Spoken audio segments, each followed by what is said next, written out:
Belum buka pertanyaan, saya belum selesai materinya. Ya. Jadi ketakutan ditanya gitu ya?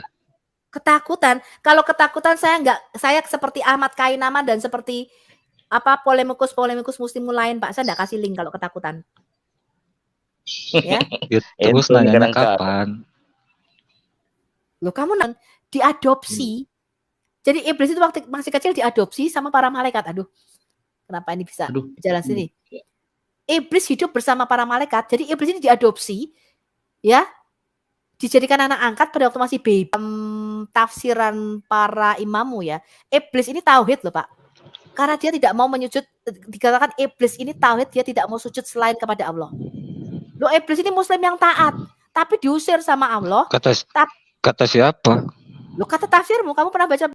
Shalom Bapak Ibu dan saudara-saudara yang dikasihi Tuhan Yesus Kristus. Penyesatan memang ada, tetapi cilakalah mereka yang membuat penyesatan itu. Iblis hadir menyerupai domba, tetapi oleh hikmat dan kasih karunia Roh Kudus yang menyertai kita, dari buahnya lah kita boleh mengerti dari pengajaran-pengajaran yang diberikan kepada setiap orang.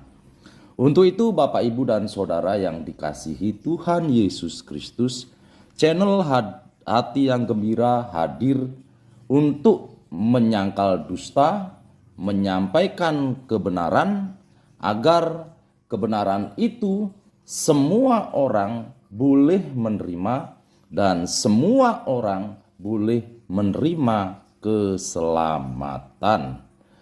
Dukung terus channel Hati yang Gembira ini dengan cara like, komen, serta share.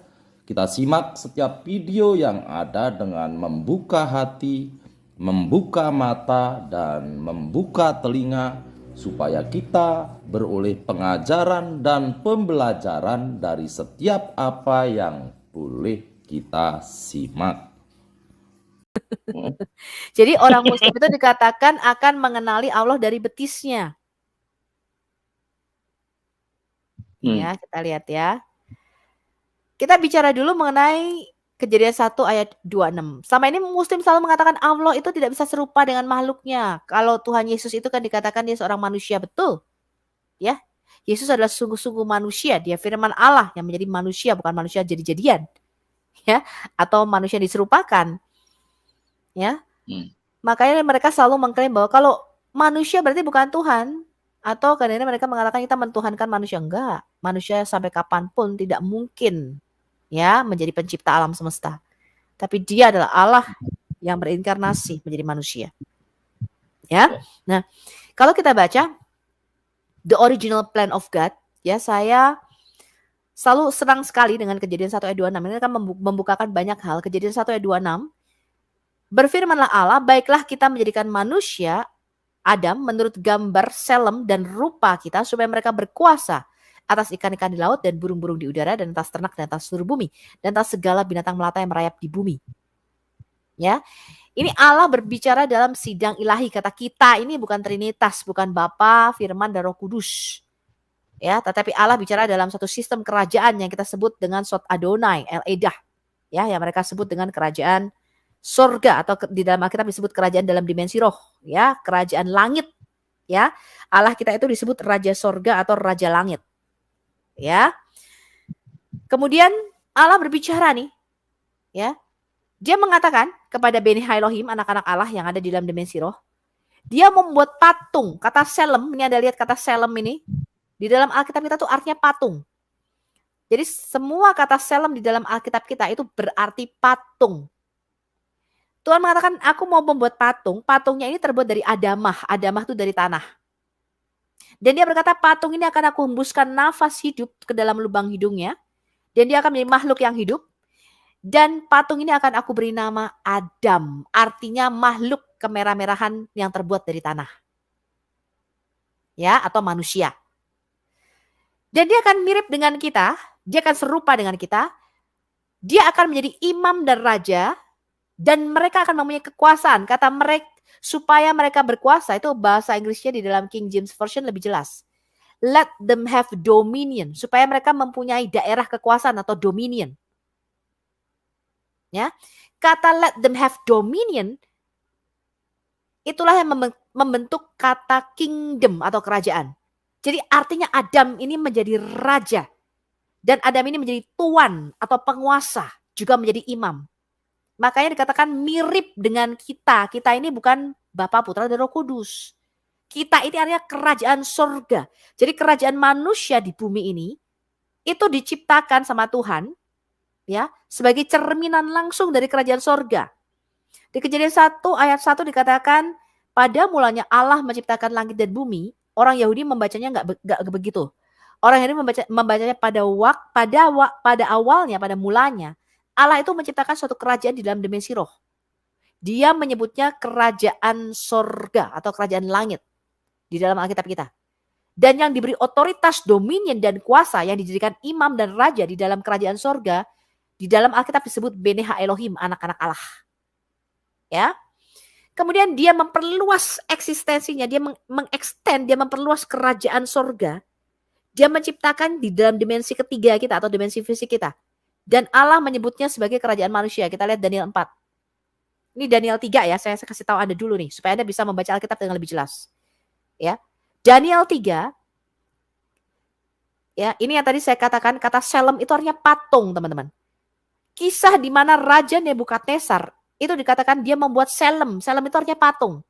Raja Nebukadnezar itu membuat Shalem yang terbuat dari emas, tingginya 60 hasta, ditempatkan dia di dataran Dura di daerah Babel. Nebukadnezar ini Raja Babilonia. Ya, dan semua yang tidak menyembah patung tersebut dimasukkan ke dalam perapian yang menyala-nyala. Ini kisah mengenai Hanaya, Misael, dan Asaria, Sadrak, Mesak, Abednego. Pernah dengar Pak Batu Hitam? Belum, Bu, baru. Oh, iya. Pernah dengar. Kisah mengenai Sadrak, Mesak, dan Abednego di Daniel 3. Iya. Nah, Anda perlu memahami, teman-teman. Kenapa, ya saya kasih tahu Anda ya, Alkitab kita itu ditulis di dalam konteks kerajaan atau kingdom. Alkitab kita itu menggunakan suatu yang saya sebut bahasa kerajaan atau royal language. Saya menyebutnya bahasa kerajaan. Ketika saya mengajarkan mengenai kingdom ini di dalam Alkitab kita, ya ketika saya mempelajari mengenai sistem kerajaan di dalam Alkitab kita, dan saya menyimpulkan bahwa Alkitab ini ditulis dalam satu bahasa yang saya sebut dengan bahasa kerajaan. Salah satu anak pendeta di sini yang sekolah Alkitab Bible Study, dia mengatakan benar sekali. Karena dia masuk ke Bible Study dan yang mengajar seorang profesor. Dan profesor itu di dalam pembukaan pengajaran Alkitabnya, dia berkata bahwa Alkitab ini ditulis dalam konteks kerajaan dan menggunakan yang dia sebut dengan bahasa kerajaan. Loh, saya kaget. Kok sama dengan kesimpulan saya gitu loh. Padahal saya belum masuk ke Bible saya hanya belajar mengenai Alkitab ini. Nah, saya kasih tahu Anda ya, pada zaman raja-raja, terutama Raja Nebukadnezar ini, Raja Babilonia, atau pada yang kita sebut dengan Ancient Near East, yaitu kerajaan timur dekat purba, ya termasuk Israel kuno, Yahudi kuno, ya. Seorang raja, kalau dia wilayah kerajaan itu sangat luas, ya. Biasanya raja itu adanya di ibu kota, teman-teman. Jadi tinggalnya di ibu kota. Kemudian kalau dia menjajah daerah lain, dia memperluas koloni daerah jajahannya. Dia itu akan membuat patung, dia akan membuat Shalem yang mirip dengan dirinya dan mirip dengan dewa yang dia sembah. Jadi patungnya itu juga adalah dewanya.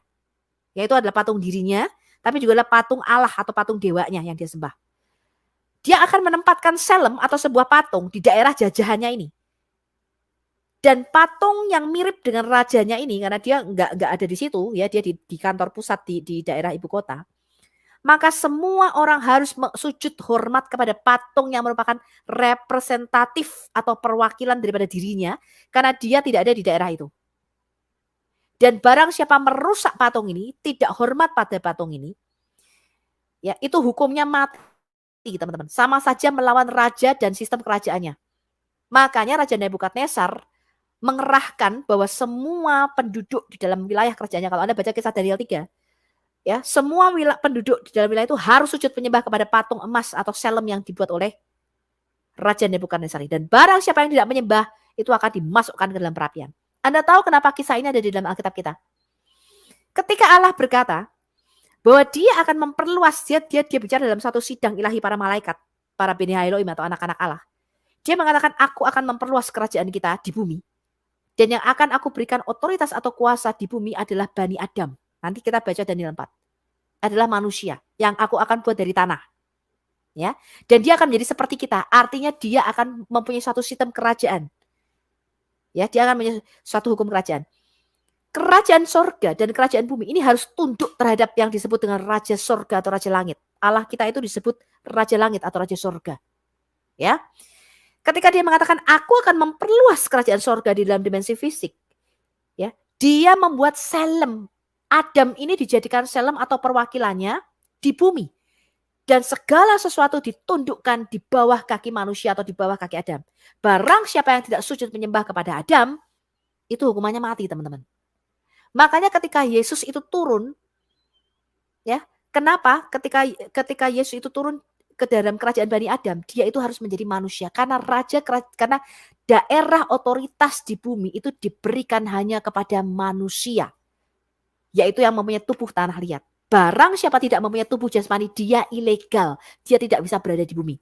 Begitu Anda mati, roh Anda terlepas dari jasadmu, kamu tidak lagi mempunyai tubuh tanah liat, kamu tidak lagi berkuasa di bumi, teman-teman. Kamu ilegal, kamu menjadi makhluk spirit, kamu menjadi hantu. Ya. Jadi Tuhan itu menempatkan patungnya, yang kemudian patung atau selem, yang kemudian dia beri nafas hidup. Jadi roh kita itu disebut nafas Allah. Ya, bukan ciptaan. Roh kita itu tidak diciptakan. Roh kita itu dibentuk, diasah dan diyatsar. Dijadikan dan dibentuk, bukan dibara, bukan diciptakan. Roh manusia itu bukan ciptaan. Ya, roh manusia itu merupakan hembusan nafas Allah. Ya. Nah, dia membuat patung dan dia tempatkan di bumi ini. Patung ini menjadi makhluk yang hidup yang dia sebut namanya dengan Adam. Dan dia menjadikan bumi ini sebagai daerah koloni atau daerah jajahan kerajaan surga yang tunduk kepada hukum daripada kerajaan surga ini. Tempat pertemuan antara dimensi roh dengan dimensi fisik kita itu overlapping atau tumpang tindihnya di Taman di Eden. Yang kita sebut sebagai Taman Allah atau Gunung Kudus Allah. Itu tempat pertemuan para tempat pertemuan para Allah. Ya, di Yeskiel 28. Nah, kalau Anda mungkin baru dengar, ya Anda harus masuk ke kelas saya. Ya. Nah, Allah itu di dalam Kejadian 1 ayat 26 menjadikan Adam sebagai Tuhan. Ya, Tuhan atau Kyrios sebagai penguasa atas seluruh bumi. Daerah kekuasaan kita itu daerah otoritas manusia itu seluruh bumi. Ya, maka dikatakan berkuasalah kamu atas burung-burung di udara, ikan-ikan di laut, dan atas semua binatang melata dan atas seluruh bumi. Kemudian Allah itu menjadikan Adam sebagai imam. Maksudnya apa? Dia mewakili seluruh makhluk ciptaan. Kalau Allah turun di Taman di Eden, tempat portal pertemuan. Jadi Taman di Eden itu yang disebut taman dan juga sebuah gunung yang merupakan portal pertemuan antar dimensi roh dengan dimensinya kita. Ya. Kalau Allah turun di Taman di Eden, dia bertemu dengan Adam, dia itu tidak datang kepada monyet, kambing, embek, ya. Dia langsung ketemu Adam sebagai imam, perwakilan dari seluruh makhluk ciptaannya. Dia akan tanya kepada Adam, "Dam, ngapain aja kamu hari ini?" Ya, monyet lagi ngapain tadi? Adam bilang, "Oh, Dogi sudah aku kasih makan Tuhan, aku tadi main-main sama si Dogi." Ya, monyet hari ini nakal sedikit Tuhan, tapi baik-baik aja dia. Ya, jadi Adam ngomong-ngomong sama Tuhan. Karena yang memberi nama, Anda ingat ya, yang memberi nama di Kejadian 2, binatang-binatang itu adalah Adam. Memberi nama ini bukan sekedar kayak kamu ngasih nama misalnya, oh anakku tak namai siapa ya, misalnya Obed, ya, anakku tak namai Ciko, bukan. Ya. Kayak anjing saya aja namanya Ciko ya. Bukan. Memberi nama itu artinya Adam itu berkuasa. Barang siapa memberi nama, dia itu berkuasa atasnya. Ya, jadi Adam itu mengeksersis otoritasnya di bumi ini dengan cara dia memberi nama binatang-binatang itu. Itu Anda harus tahu prinsipnya. Ya, Anda bisa belajar dari video saya judulnya 7 hukum kehidupan yang ditetapkan oleh Tuhan. Dan kemudian di Kejadian 1 ayat 26 tadi, selain Tuhan itu memperluas menjadikan bumi ini daerah koloni kerajaan sorga, Adam di Kejadian 1 ayat 26 itu dijadikan raja atas seluruh bumi. Ya, jadi kata kita di dalam Alkitab kita itu bukan Bapa, Putra, Roh Kudus. Allah kita itu Esa, teman-teman. Ya, bukan duduk bareng ngobrol. Ya, ngobrol di Starbucks. Bukan, ya. Allah kita itu Esa, ya. They have only one will, ya. Ketika Yesus turun ke dunia menjadi manusia, baru Yesus menjadi pribadi yang unik. Ya, nanti kita bicara ke sana, ya. Tetapi di Kejadian 1, di semua kata kita di dalam Alkitab kita itu bukan Bapa, Putra, Roh Kudus, melainkan dalam sidang ilahi. Makanya kalau Anda bisa membaca ini dalam konteks kerajaan dan bahasa kerajaan, ketika ular atau Nakash itu di Kejadian 3, dia berkata kepada Hawa, sekali-kali kamu tidak akan mati, tetapi Allah mengetahui bahwa pada waktu kamu memakan buah dari pohon pengetahuan yang baik dan yang jahat ini, matamu akan terbuka dan kamu akan menjadi sama seperti Allah. Sama seperti Allah itu bukan sama seperti Allah pencipta, Bapa, Putra, Roh Kudus, teman-teman. Ya, makanya Anda harus mengikuti kelas saya, promosi lagi nih. Ya, kata Allah itu artinya bukan pencipta. Kata Allah itu artinya makhluk roh yang kuat. Para malaikat di dalam Alkitab kita itu disebut para Allah. Ya. Ketika ular mengatakan, tetapi Allah mengetahui bahwa pada waktu kamu memakannya, matamu akan terbuka dan kamu menjadi sama seperti Allah. Itu menjadi sama seperti para makhluk Elohim. Tahu tentang yang baik dan yang jahat. Seperti para malaikat, teman-teman. Ya, makanya ketika di Kejadian 3, ketika Allah mengusir manusia, ketika manusia sudah memberontak, ya, ketika jadi Adam itu di Kejadian 3 yang diberi judul LAI kejatuhan manusia, saya tidak memberi judul kejatuhan manusia. Ya, Kejadian 3 itu adalah bicara mengenai Adam memberontak melawan otoritas kerajaan sorga yang tadinya kerajaan manusia di bumi. Ini merupakan koloni daerah jajahan yang harus tunduk kepada kerajaan otoritas kerajaan sorga. Dia memberontak, ya, melawan Yod-Heh-Vav. Dia menjual, melepaskan kerajaan Bani Adam di bumi ini, dia menjualnya kepada kerajaan maut.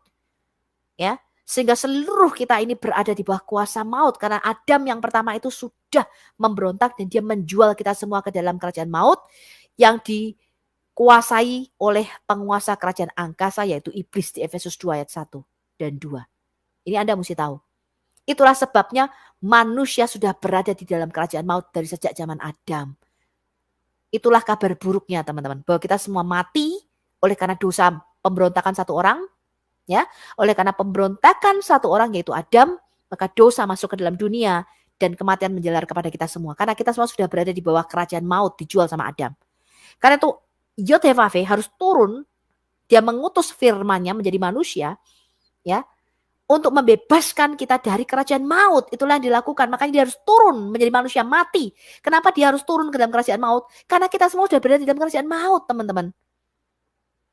Ya, mereka menunggu-nunggu kedatangan sang penebus itu yang akan menebus mereka dari kerajaan maut. Makanya Yesus dikatakan dia turun ke dunia yang paling bawah. Dia turun ke dimensi yang paling rendah yaitu kerajaan maut. Dan dia membawa tawanan-tawanan roh naik ketika dia bangkit dari antara orang mati. Dia membebaskan kita dari kerajaan maut. Dia memindahkan kita dari kuasa kerajaan kegelapan kepada kerajaan terang. Itulah yang dilakukan Yesus. Ya, kalau Anda mau pengajaran ini semua lebih lengkapnya, Anda masuk ke dalam daftar di batch 2, ya, kelas Al-Hayat Apologetika. Ya, Anda akan belajar banyak di situ. Jadi Yesus itu dikatakan Shalom Elohim atau Imago Dei, gambar Allah. Kita ini disebut Imago Christi, kita ini disebut gambaran Kristus. Ya, makanya kalau Anda baca misalnya di dalam Alkitab kita dikatakan kemuliaan matahari itu lain daripada kemuliaan bulan lain daripada kemuliaan bintang, dan kemuliaan bintang yang satu lain daripada kemuliaan bintang yang lain. Ya, bulan itu memancarkan kemuliaan matahari. Di dalam Alkitab kita, matahari itu lambang maskulin, bulan itu lambang feminim, lambang perempuan. Makanya Paulus mengatakan laki-laki itu mencerminkan kemuliaan Allah, tetapi perempuan itu menyinarkan kemuliaan laki-laki. Itu ada urutannya, teman-teman. Dan Yesus di dalam Alkitab kita itu disebut mempelai laki-laki. Ya, Yesus itu merupakan gambar Allah. Dia mencerminkan sinar kemuliaan Allah sendiri, makanya dia disebut Imago Dei. Nah, kita gereja itu disebut mempelai perempuan. Ya, dalam lambangnya adalah simbolnya adalah bulan. Bulan itu tidak punya sinar sendiri, dia mencerminkan kemuliaan matahari. Ya, itu adalah gambaran di dalam Alkitab kita bahwa gereja ini mencerminkan kemuliaan Kristus. Di dalam diri kita ini memancarkan kemuliaan Kristus. Makanya dikatakan wanita itu tunduk kepada laki-laki, wanita itu mencerminkan kemuliaan laki-laki. Ini ada urutannya, teman-teman. Ini Anda mesti ngerti ini. Ya. Jadi yang disebut imago Dei atau gambar Allah adalah Kristus. Ya. Dan yang disebut imago Christi adalah gerejanya. Yesus itu di dalam Alkitab kita disebut mempelai laki-laki yang lambangnya adalah matahari. Dia mencerminkan kemuliaan Allah. Anda tidak bisa melihat wujudnya matahari aslinya tuh Anda tidak bisa lihat. Begitu juga dengan Allah yang adalah roh. Dikatakan Allah yang adalah roh yang disebut Bapa di dalam Alkitab kita itu tidak kelihatan. Anda tidak bisa lihat. Ya. Yang Anda lihat itu Yesus. Ya, Sang Firman. Yesus itu merupakan gambar Allah. Dia mencerminkan kemuliaan Allah. Dia adalah gambar dan wujud Allah yang kelihatan yang bisa kita lihat. Nah, gereja itu disebut mempelai perempuan dan kita mencerminkan kemuliaan Kristus. Ya, ini Anda mesti ngerti. Nah, ini Anda juga bisa lihat di dalam video saya mengenai Yesus adalah Allah yang zuhir daripada Allah yang batin. Ini merupakan eksegesis daripada Kolose 1 ayat 15 sampai dengan 16 dan Quran surah 57 ayat 3. Di dalam Sang Firman inilah, di dalam Yesuslah alam semesta ini diciptakan. Baik yang ada di dalam dimensi roh, artinya kerajaan surga tadi yang dihuni oleh para malaikat, para makhluk roh yang disebut anak-anak Allah di dalam Alkitab kita, yaitu dimensi roh yang tidak kelihatan, maupun yang ada di dimensi fisik yang kelihatan, yaitu kerajaan manusia, Tuhan menyebutnya. Nah, Muslim itu gagal memahami rencana Allah ini, teman-teman. Sehingga mereka tuh nggak tahu bahwa kita ini diciptakan menurut selema gambar dan rupa para Elohim, rupa Allah. Ya, yaitu anaknya sendiri, Yesus Kristus Tuhan kita. Nah, sekarang kalau kita lihat,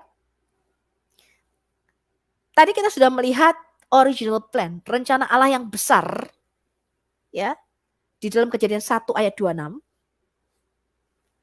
Sekarang kita melihat rencana Allah SVT untuk manusia. Itu beda, teman-teman. Di dalam Quran, mereka tidak percaya bahwa kita ini mencerminkan kerajaan sorga. Bahwa kita ini dijadikan menurut gambar dan rupa Allah. Katanya. Di dalam Quran surat Ad-Dariyat, surat 51 ayat 5, surah 51 ayat 56. Allah mereka itu mengatakan begini, dan aku tidak menciptakan jin dan manusia kecuali supaya mereka menyembah kepadaku. Jadi Muslim itu tidak tahu bahwa mereka itu mempunyai otoritas posisi sebagai Tuhan, Kyrios atas bumi ini, sebagai imam, dan sebagai raja. Ya, makanya ketika Adam kehilangan kuasa status ini, ya, Adam menghilangkan status kita sebagai imam, raja, dia menjual seluruh Bani Adam ini ke dalam kerajaan maut. Ya, ke dalam kerajaan maut. Yesus datang sebagai Raja Mesias, sebagai manusia yang merebut kembali. Makanya kalau Anda baca Matius 4 dan Lukas 4, pencobaan Yesus oleh iblis, itu bicara Yesus sebagai Raja Mesias yang merebut kembali sebagai manusia, yang sungguh-sungguh manusia. Dia merebut kembali kerajaan Bani Adam ini yang sudah diserahkan kepada iblis. Kalau Anda baca, iblis mengatakan, jikalau kamu anak Allah, sujudlah kamu menyembah kepada aku. Dan dia memperlihatkan semua kerajaan manusia di bumi ini dengan segala kemegahannya. Itu pencobaan ketiga.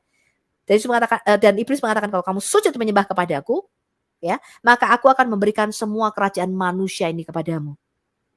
Sebab mereka sudah diberikan kepadaku dengan cuma-cuma. Kapan kerajaan Bani Adam atau kerajaan manusia ini diberikan kepada iblis di Matius 4 dan Lukas 4? Sejak Adam yang pertama.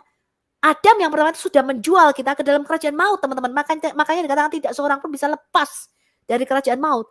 Karena untuk kita bebas dari kerajaan maut itu harus orang yang tidak punya dosa. Ingat, Tuhan menetapkan satu hukum, yaitu upah dosa ialah kematian atau maut.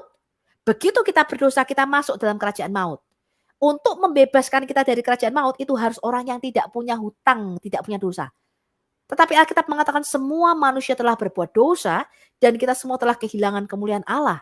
Sehingga tidak satu pun benih atau sperma atau keturunan daripada Adam yang mampu membebaskan Bani ke Adam atau kerajaan manusia ini dari kerajaan maut, teman-teman. Itulah sebabnya Yesus tidak lahir dari benih manusia. Ya, dia tidak lahir dari air mani najis. Ya, Quran surah 32 ayat 7 dan 8, surat As-Sajdah di dalam Quran.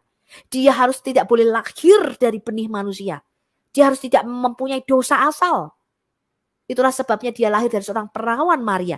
Dialah firman yang turun menjadi manusia. Itu ada reason, ada alasannya kenapa dia nggak boleh lahir dari hasil hubungan biologis laki-laki dan perempuan, teman-teman.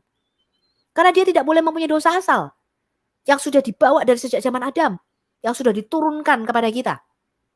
Ya. Itulah sebabnya diputus kutuk ini, kutuk keturunan ini, ya. Sehingga Allah mengintervensi kerajaan manusia ini. Ya, firman Allah ini nuzul menjadi manusia. Dia tidak mempunyai dosa asal karena dia tidak lahir dari benih Adam. Dia tidak lahir dari hubungan sperma. Ya. Itulah sebabnya dikatakan Yesus ini suci, kudus, tidak berdosa. Dia disebut anak Allah yang maha tinggi. Dan dia merebut kembali kerajaan manusia ini di mana? Di Matius 4 dan Lukas 4. Dia menang secara de jure.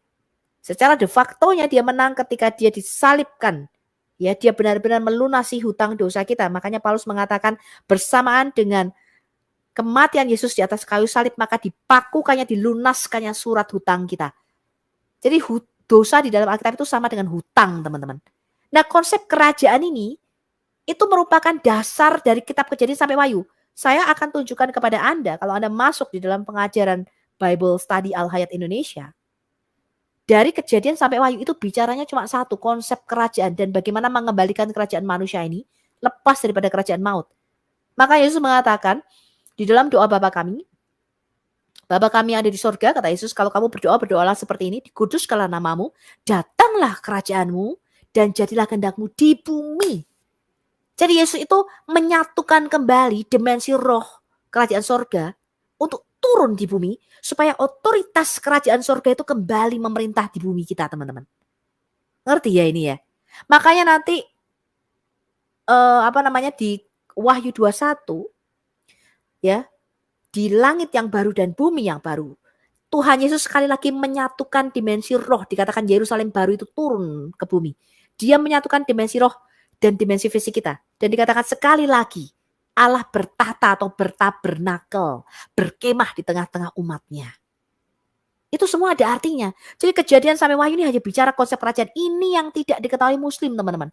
Karena Muslim itu cuma hambanya Allah. Mereka taunya cuma menjedut-jedutkan jidatnya 5 kali di lantai. Jangan terlalu sering ya, teman-teman.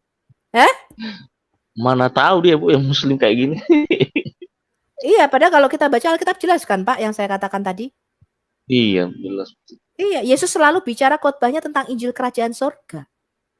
Ya. Kerajaan, dia bicara mengenai kingdom kerajaan. Makanya ini sangat penting sekali, Pak. Di Kisah Rasul 1 ayat 3, Yesus setelah bangkit dari antara orang mati selama 40 hari berturut-turut, dia berulang-ulang kali menampakkan diri kepada para muridnya dan dia khotbahnya cuma satu tema. The Kingdom of God, Basilia Telos. Khotbahnya tentang kerajaan Allah. Berarti sangat penting.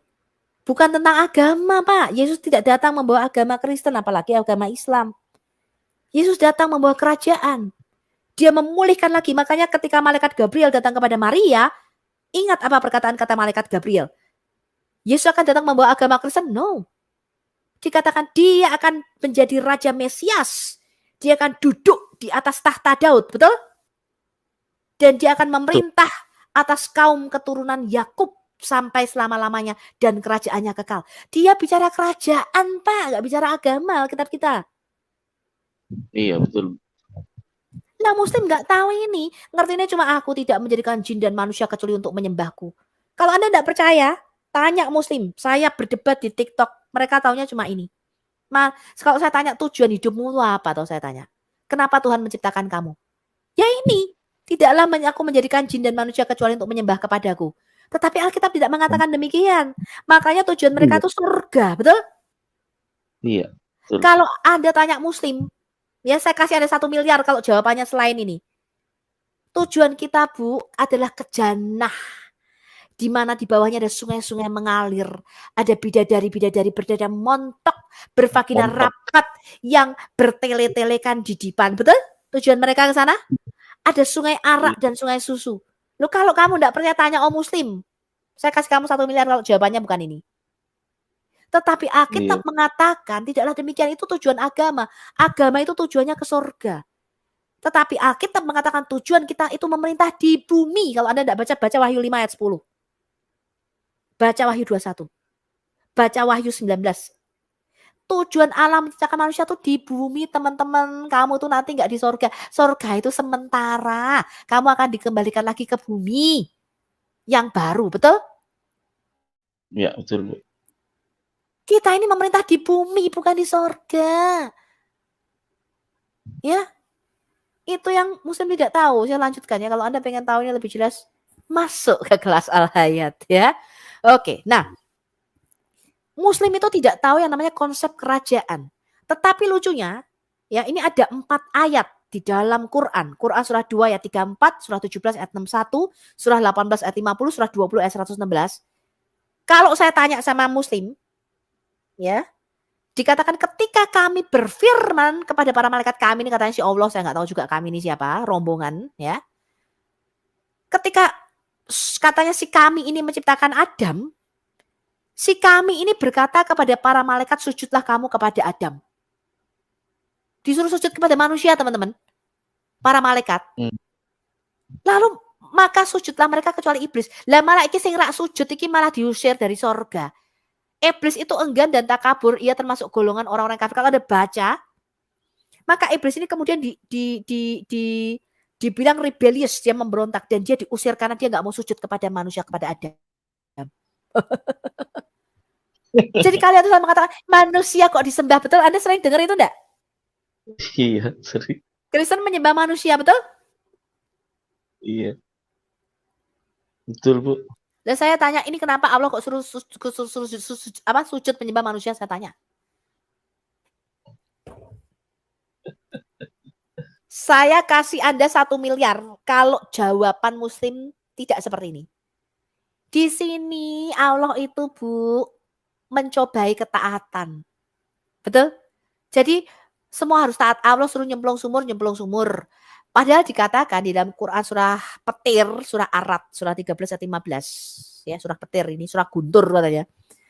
Hanya kepada Allah lah sujud loh. Ini kontradiksi nggak Pak? Dikatakan hanya kepada Allah lah sujud. Ini ada yang lain yang masuk nggak sih? Saya lihat dulu. Oh, ada yang lain. Oh, ada si Ente. Pak Ente ini Muslim apa Kristen apa Pak? Selamat datang Pak Ente atau Bu Ente. Buka mic Pak. Buka mic-nya Pak. Pak atau Bu ini? Nggak tahu juga ini Pak apa Bu ya. Iya, boleh nanya nggak? Belum selesai kok nanya. Mau nanya apa? Yang seputar saya sudah jelaskan apa belum? Iya, yang menciptakan langit dan bumi itu siapa? Sebentar. Bapak ini Muslim apa Kristen apa? Jelas dulu. Muslim. Ya, Muslim dong. Ah.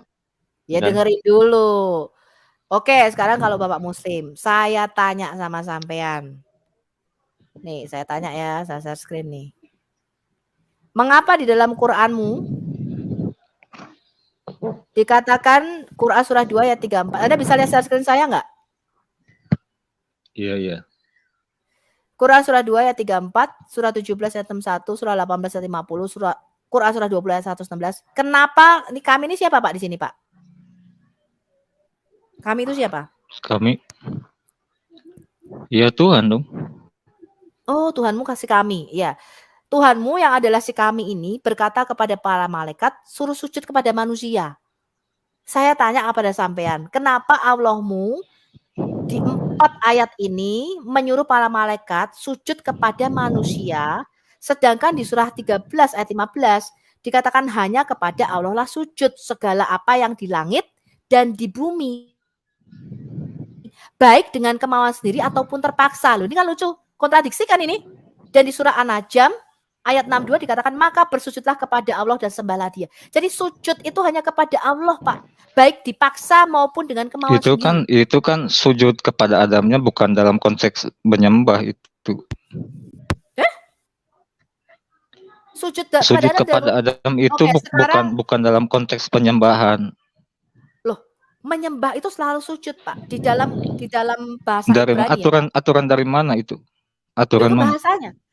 Enggak, Quran surah 2, 34, surah 17, 61. Kata sujud ini sama enggak dengan kata sujud yang di dalam surah Arad surah 13 ayat 15? Iya, sama. Cuman kan itu bukan dalam rangka menyembah Adam. Enggak, saya enggak bicara menyembah Adam, Pak. Saya tanya, di sini itu bahkan di dalam tafsiran para imamu ya, iblis ini tauhid loh, Pak. Karena dia tidak mau menyujud, dikatakan iblis ini tauhid, dia tidak mau sujud selain kepada Allah. Loh, iblis ini muslim yang taat, tapi diusir sama Allah. Kata siapa? Loh, kata tafsirmu, kamu pernah baca buku tafsir nggak? Oh, kata tafsir. Iya, Tafsir kata siapa tafsirmu. Tafsir siapa? Banyak Pak, Al-Jalalain, Ibn Katsir, Bapak baca. Bapak baca tafsirnya dulu. Iblis ini justru tauhid karena dia tidak mau menyembah kepada manusia. Pak, ini dijauhin sedikit Pak. Udah pernah ngobrol dengan yang tafsirnya. Loh, Anda ini Edan apa Edan? Saya tanya yang nulis tafsir Al-Jalalain itu tahun berapa? Ya saya tanya. Ibn Katsir hidup tahun berapa Pak? Ya mana ada penafsir yang mengatakan iblis tauhid, gimana sih ya? Loh, Bapak gak percaya? Bapak buka websitenya NU kalau Bapak gak percaya. Ya ini saya tidak mengutip itu. Ini saya lanjutkan dulu. Berarti Bapak nggak bisa menjelaskan ya. Sekarang saya tanya, hanya kepada Allah lah sujud segala apa yang ada di langit dan di bumi, baik dengan kemauan sendiri atau terpaksa. Ini kontradiksi nggak dengan ayat tadi, Pak? Itu kan dibilang bukan dalam rangka menyembah Adam itu.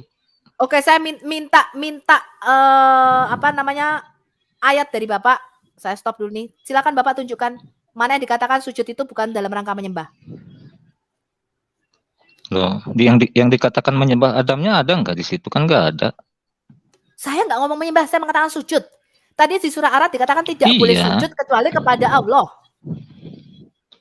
Ya, yang tidak boleh sujud itu. Di surah Ar-Ra'd ini mana kata menyembahnya? Saya tanya sama Bapak, di surah Ar-Ra'd ini. Enggak, saya tanya sama Bapak. Di surah Ar-Ra'd ini hanya kepada Allah lah sujud, mana kata menyembahnya? Bapak jauhin sedikit iya, maksudnya Pak. Suaranya enggak usah terlalu dekat. Yang di surat Ar-Ra'd itu sujud menyembah gitu loh. Lah yang mana kata menyembahnya saya tanya? Ya pengertiannya begitu. Loh Bapak kok nafsirkan sendiri? Bapak kok bisa menafsirkan sendiri? Loh, iya toh, mana kata menyembahnya? Saya tantang Anda, mana kata menyembahnya di sini? Bapak tadi kan mengatakan, enggak, Bapak mengatakan di sini bukan menyembah Bu, tapi sujud. Saya tanya di sini tidak ada kata menyembah, kata sujud. Sekarang saya tanya di surah Ar-Ra'd ini mana kata menyembahnya? Iya, itu di tafsirnya begitu pengertiannya. Ya coba sekarang tunjukkan tafsirnya, silakan. Bapak share screen, tunjukkan tafsirnya. Enggak, tapi kan di awal itu aku yang mau nanya tadi kan, kok aku yang ditanya gitu loh. Loh, lah kamu mengatakan sujud tadi menyembah, berarti kan kamu menafsirkan sendiri. Kata sujudnya sama, ya di surah Ar-Ra'd tadi tidak boleh sujud selain kepada Allah, baik dengan terpaksa maupun dengan kemauan sendiri. Tetapi di 4 ayat tadi dikatakan Allahmu mengatakan para malaikat sujud menyembah kepada siapa namanya? Adam. Itu kan kontradiksi. Iya, udahlah, makanya kan harus dibedakan. Kamu nggak bisa jawab. Kamu nggak bisa jawab. Udahlah, kita lanjutin. Materiku masih banyak. Mas Rason jawab, weo. Lah terus pertanyaanku gimana? Loh, aku ini belum buka pertanyaan, saya belum selesai materinya. Loh, ya? Jadi ketakutan ditanya gitu ya? Ketakutan. Kalau ketakutan saya seperti Ahmad Kainama dan seperti polemikus muslim lain, Pak. Saya enggak kasih link kalau ketakutan. Ya. Terus nanya kapan? Loh, kamu nanya harus sesuai dengan materi yang saya bawakan. Ini bukan sesi nanya, Bro. Ini nyimak dulu materinya. Aduh, iya. Sih? Aku nanya pencipta langit dan bumi siapa? Kan sesuai itu. Pencipta langit dan bumi itu Allah Israel, Pak. Bukan Allah negeri Mekah. Bukan Allahmu yang pasti. Ya. Oke, sekarang saya tanya sama saya lanjutkan ya, materi saya masih banyak nih. Ya, nanti kalau saya tanya kamu baru kamu jawab. Di dalam Ibrani 1 ayat 5 sampai 6, Alkitab mengatakan karena kepada siapakah di antara para malaikat, para theos, para Allah itu pernah dia katakan anakku engkau telah kuperanakkan pada hari ini. Dan aku akan menjadi bapaknya dan ia akan menjadi anakku. Ya, referensi ayatnya ada semua di sini. Dan ketika dia Bapa membawa pula anaknya yang sulung ke dalam dunia. Artinya ketika Yesus atau Sang Firman itu menjadi manusia, justru di dalam kemanusiaannya teman-teman, Semua malaikat Allah itu harus menyembah kepada dia. Ya, ini ada di dalam Ulangan 32 ayat 43 versi Septuaginta. LXX. Jadi Anda harus baca manuskrip kita, kodeks kita yang Septuaginta punya. Ya, karena yang Anda pakai sekarang ini dari LAI itu adalah versi daripada Masoretic Text. Ya. Saya lanjutkan dulu nih. Di dalam hadis yang sahih dan otentik, Muhammad itu berkata Allah menciptakan Adam dalam gambarnya sendiri. Ya, ini ada di dalam Musnad Ahmad, Musnad Abu Hurairah, itu saya sudah kasih ya. Referensinya Anda bisa screenshot, Anda bisa cari. Ya, di dalam Sahih Al-Bukhari. Ya. Dikatakan gini nih.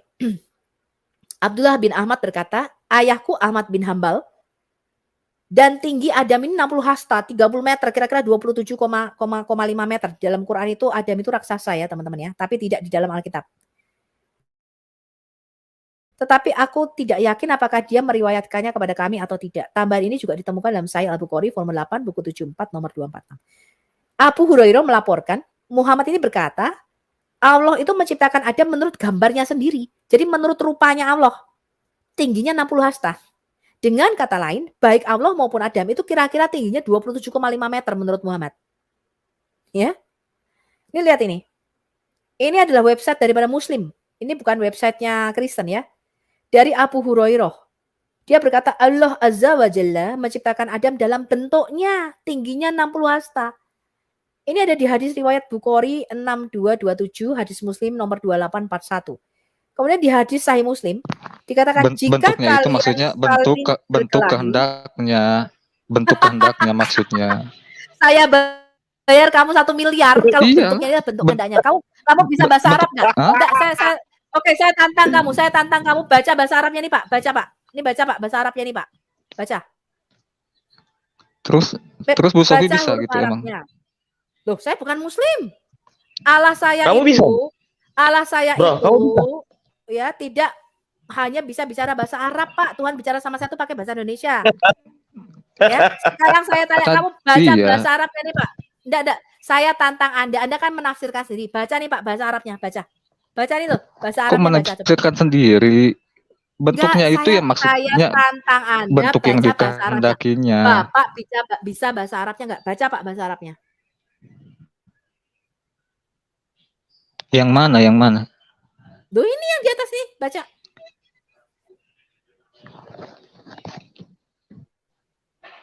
Bentar ya, aku gedein dulu.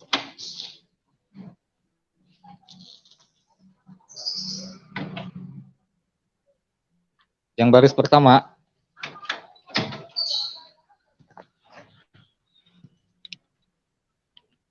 Baca. Halo? Ya, yang baris Iya bentar, pertama. cara gedeinnya gimana ini? Aduh, kelamaan kamu, udahlah. Iya, saya bacakan dari hadis riwayat Muslim. Dikatakan jika kalian saling berkelahi dengan saudaranya, maka jangan pukul wajahnya, kata Nabi Muhammad nih, kata nabimu nih. Karena Allah itu menciptakan Adam dalam bentuknya. Jangan pukul wajahnya, karena Adam itu diciptakan menurut rupanya Allah. Ini ada di hadis riwayat Muslim nomor 2612. Di mana ada kata rupa di situ? Ada tidak kata rupa di situ? Loh iya, ini yang menerjemahkan bukan saya, yang menerjemahkan orang Muslim. Memang bentuknya ini hampir sama dengan rupanya. Loh beda dong. Ada tidak kata rupa di situ? Kamu jangan ngeyel sama yang menerjemahkan orang Muslim sendiri.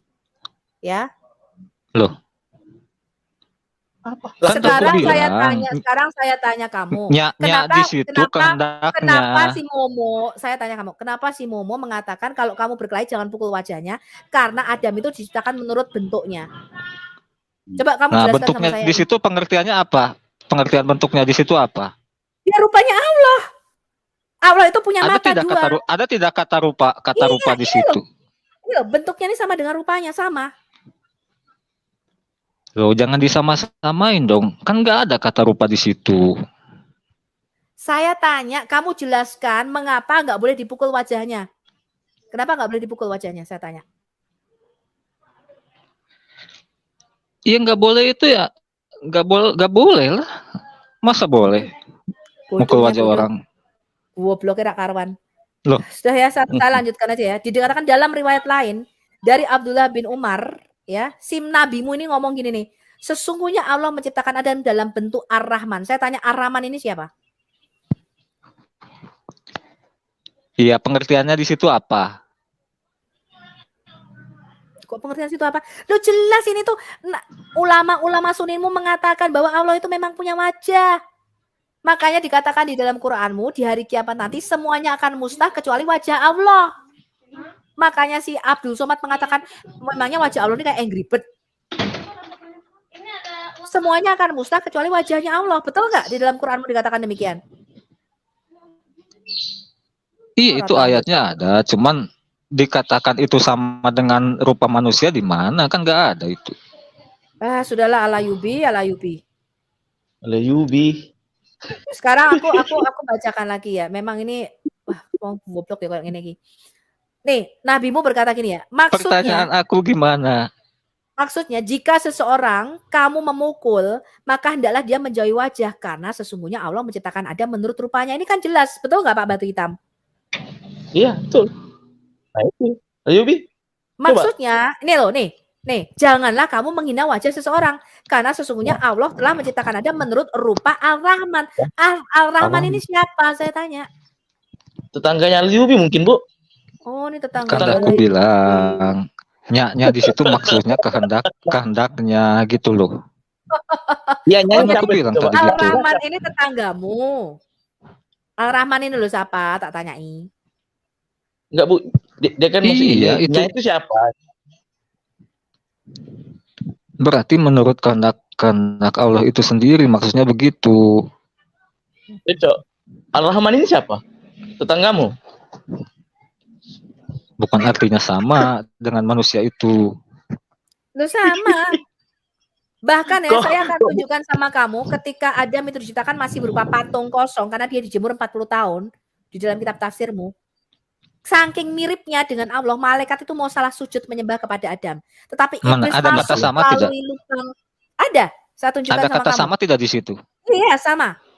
Bahkan iblis itu ketika malaikat mau sujud menyembah, ya, mereka terheran-heran karena Adam ini sama dengan Allah.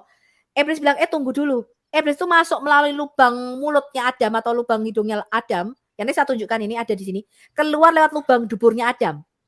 Kemudian iblis berkata, oh ini bukan Allah. Kalau Allah itu somat, padet. Kalau ini berongga. Saya tunjukkan sama kamu tafsirnya dari Kemenak juga. Kementerian Departemen Agama. Saking miripnya Adam ini sama Allah. Ya. Sekarang kita lihat dulu satu-satu nih. Sekarang saya tanya sama kamu, kenapa di sini, apa alasannya ketika Allah menciptakan si Adam, Allah berkata kepada para malaikat suruh sujud. Alasannya kenapa kok suruh sujud? Kalau di Alkitab saya bisa jelaskan sama kamu. Saya bisa jelaskan sama kamu kenapa malaikat itu harus sujud menyembah kepada Yesus ketika dia menjadi manusia. Sekarang kamu jelaskan sama saya 4 ayat. Kalau 4 ayat diulang-ulang itu artinya penting. Kamu jelaskan sama saya kenapa Allah menyuruh para malaikat sujud menyembah kepada manusia. Tidak ada sujud menyembah di situ.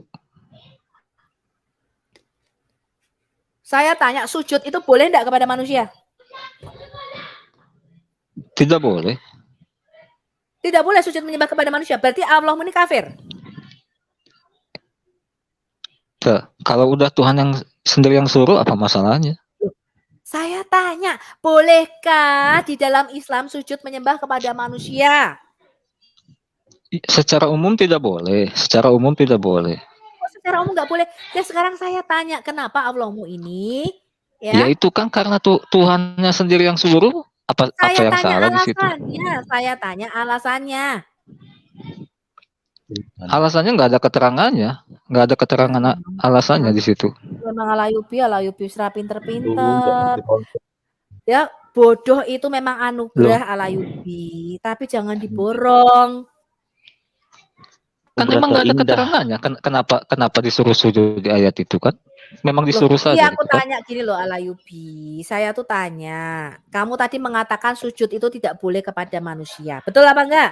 Tadi di surat Ar-Ra'd dikatakan tidak boleh sujud kepada selain Allah, baik dengan terpaksa maupun dengan kemauan sendiri. Betul apa enggak?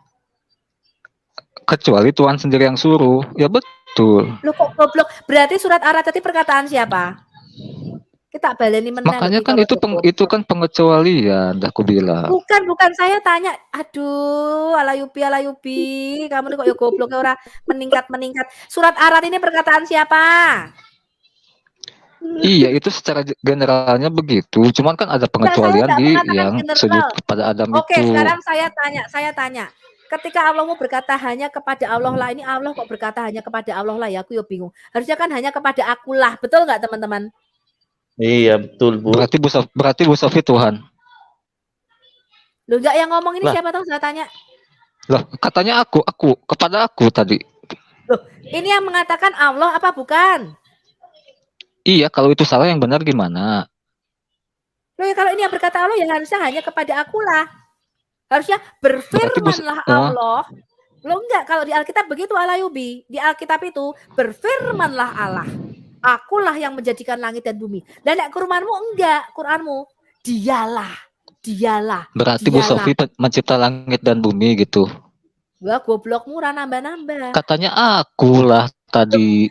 Kan mencipta langit dikatakan bumi gimana sih? Berfirmanlah. Enggak, saya tanya, ini yang ngomong ini kalau Muhammad pantas, betul enggak teman-teman? Berkatalah Muhammad. Yang bilang hanya kepada Allah berfirmanlah Tuhan di situ ya, siapa? Saya tanya, surah Arad 13 ayat 5 itu perkataan siapa? Enggak, masa Tuhan berfirman lagi, gimana maksudnya sih? Itu keadaan itu. Hanya kepada Allah lah ya. Orang nambah-nambah itu. Ya, tadi yang di Alkitab kan berfirmanlah Tuhan. Hanya kepada Loh, kalau Alkitab itu tulisan manusia lah Yupi, itu kesaksian para nabi.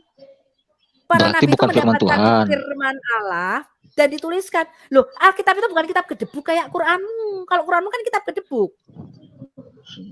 Terus tahu dari mana para nabi dapat firman Tuhan itu? Ya, kamu jangan ngomong itu. Kamu jawab dulu pertanyaan saya. Kamu jawab dulu. Yang mengatakan di surah 13 dan 15 hanya kepada Allah lah sujud. Segala apa yang di langit dan di bumi baik dengan kemauan sendiri ataupun terpaksa ini siapa? Iya, itu Allah sendiri, Tuhan sendiri. Terus kenapa Allah mengatakan harus sujud kepada manusia? Kan dah aku bilang itu pengecualian di kasus Adam dimana itu. Ayat ini dikatakan, enggak, saya tanya, di mana dikatakan kecuali aku yang ngomong? Mana? Loh, tidak harus sama persis seperti itu dong. Loh ya harus. Kamu mengatakan kecuali harus gimana? Hanya kepada akulah sujud segala apa yang di langit dan di bumi, baik dengan kemauan sendiri atau terpaksa, kecuali aku yang ngomong. Mana kata kecualinya di sini? Kalau gitu Bu Sofi aja yang jadi Tuhannya. Loh, gitu. Kamu justru yang jadi Tuhannya. Karena di sini dikatakan tidak boleh, betul nggak teman-teman? Baik dengan kemauan maupun dipaksa. Kamu nggak boleh sujud kepada manusia. Tetapi di ayat lain dikatakan kamu harus sujud menyembah pada manusia. Kamu jelasin. Tidak ada kamu harus sujud itu. Itu kan yang diperintahkan malaikat di situ, bukan manusia. Gimana sih? Mana malaikat? Yang di Arad itu kan jelas itu pada manusia. Yang di langit itu siapa? Yang tidak boleh sujud kepada selain Allah, yang di langit itu siapa?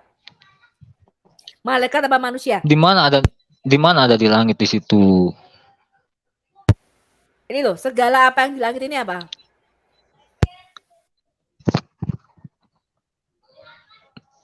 Bentar ya. Iya, segala yang di langit. Terus gimana?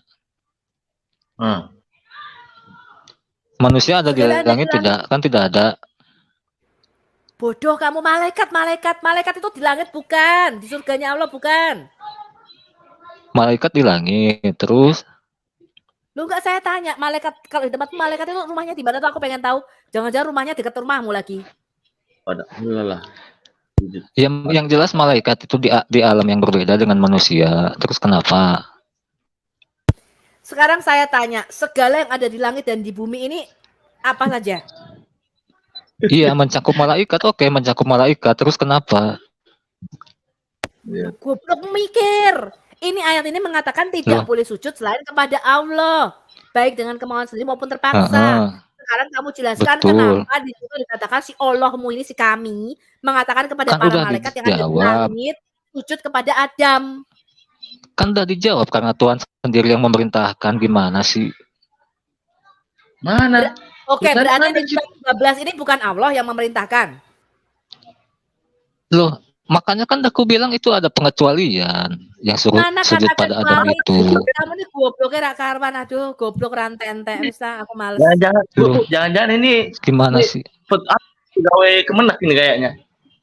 Nambahin lagi lebih. Nambahin lagi situ keterangannya di Al-Qur'an.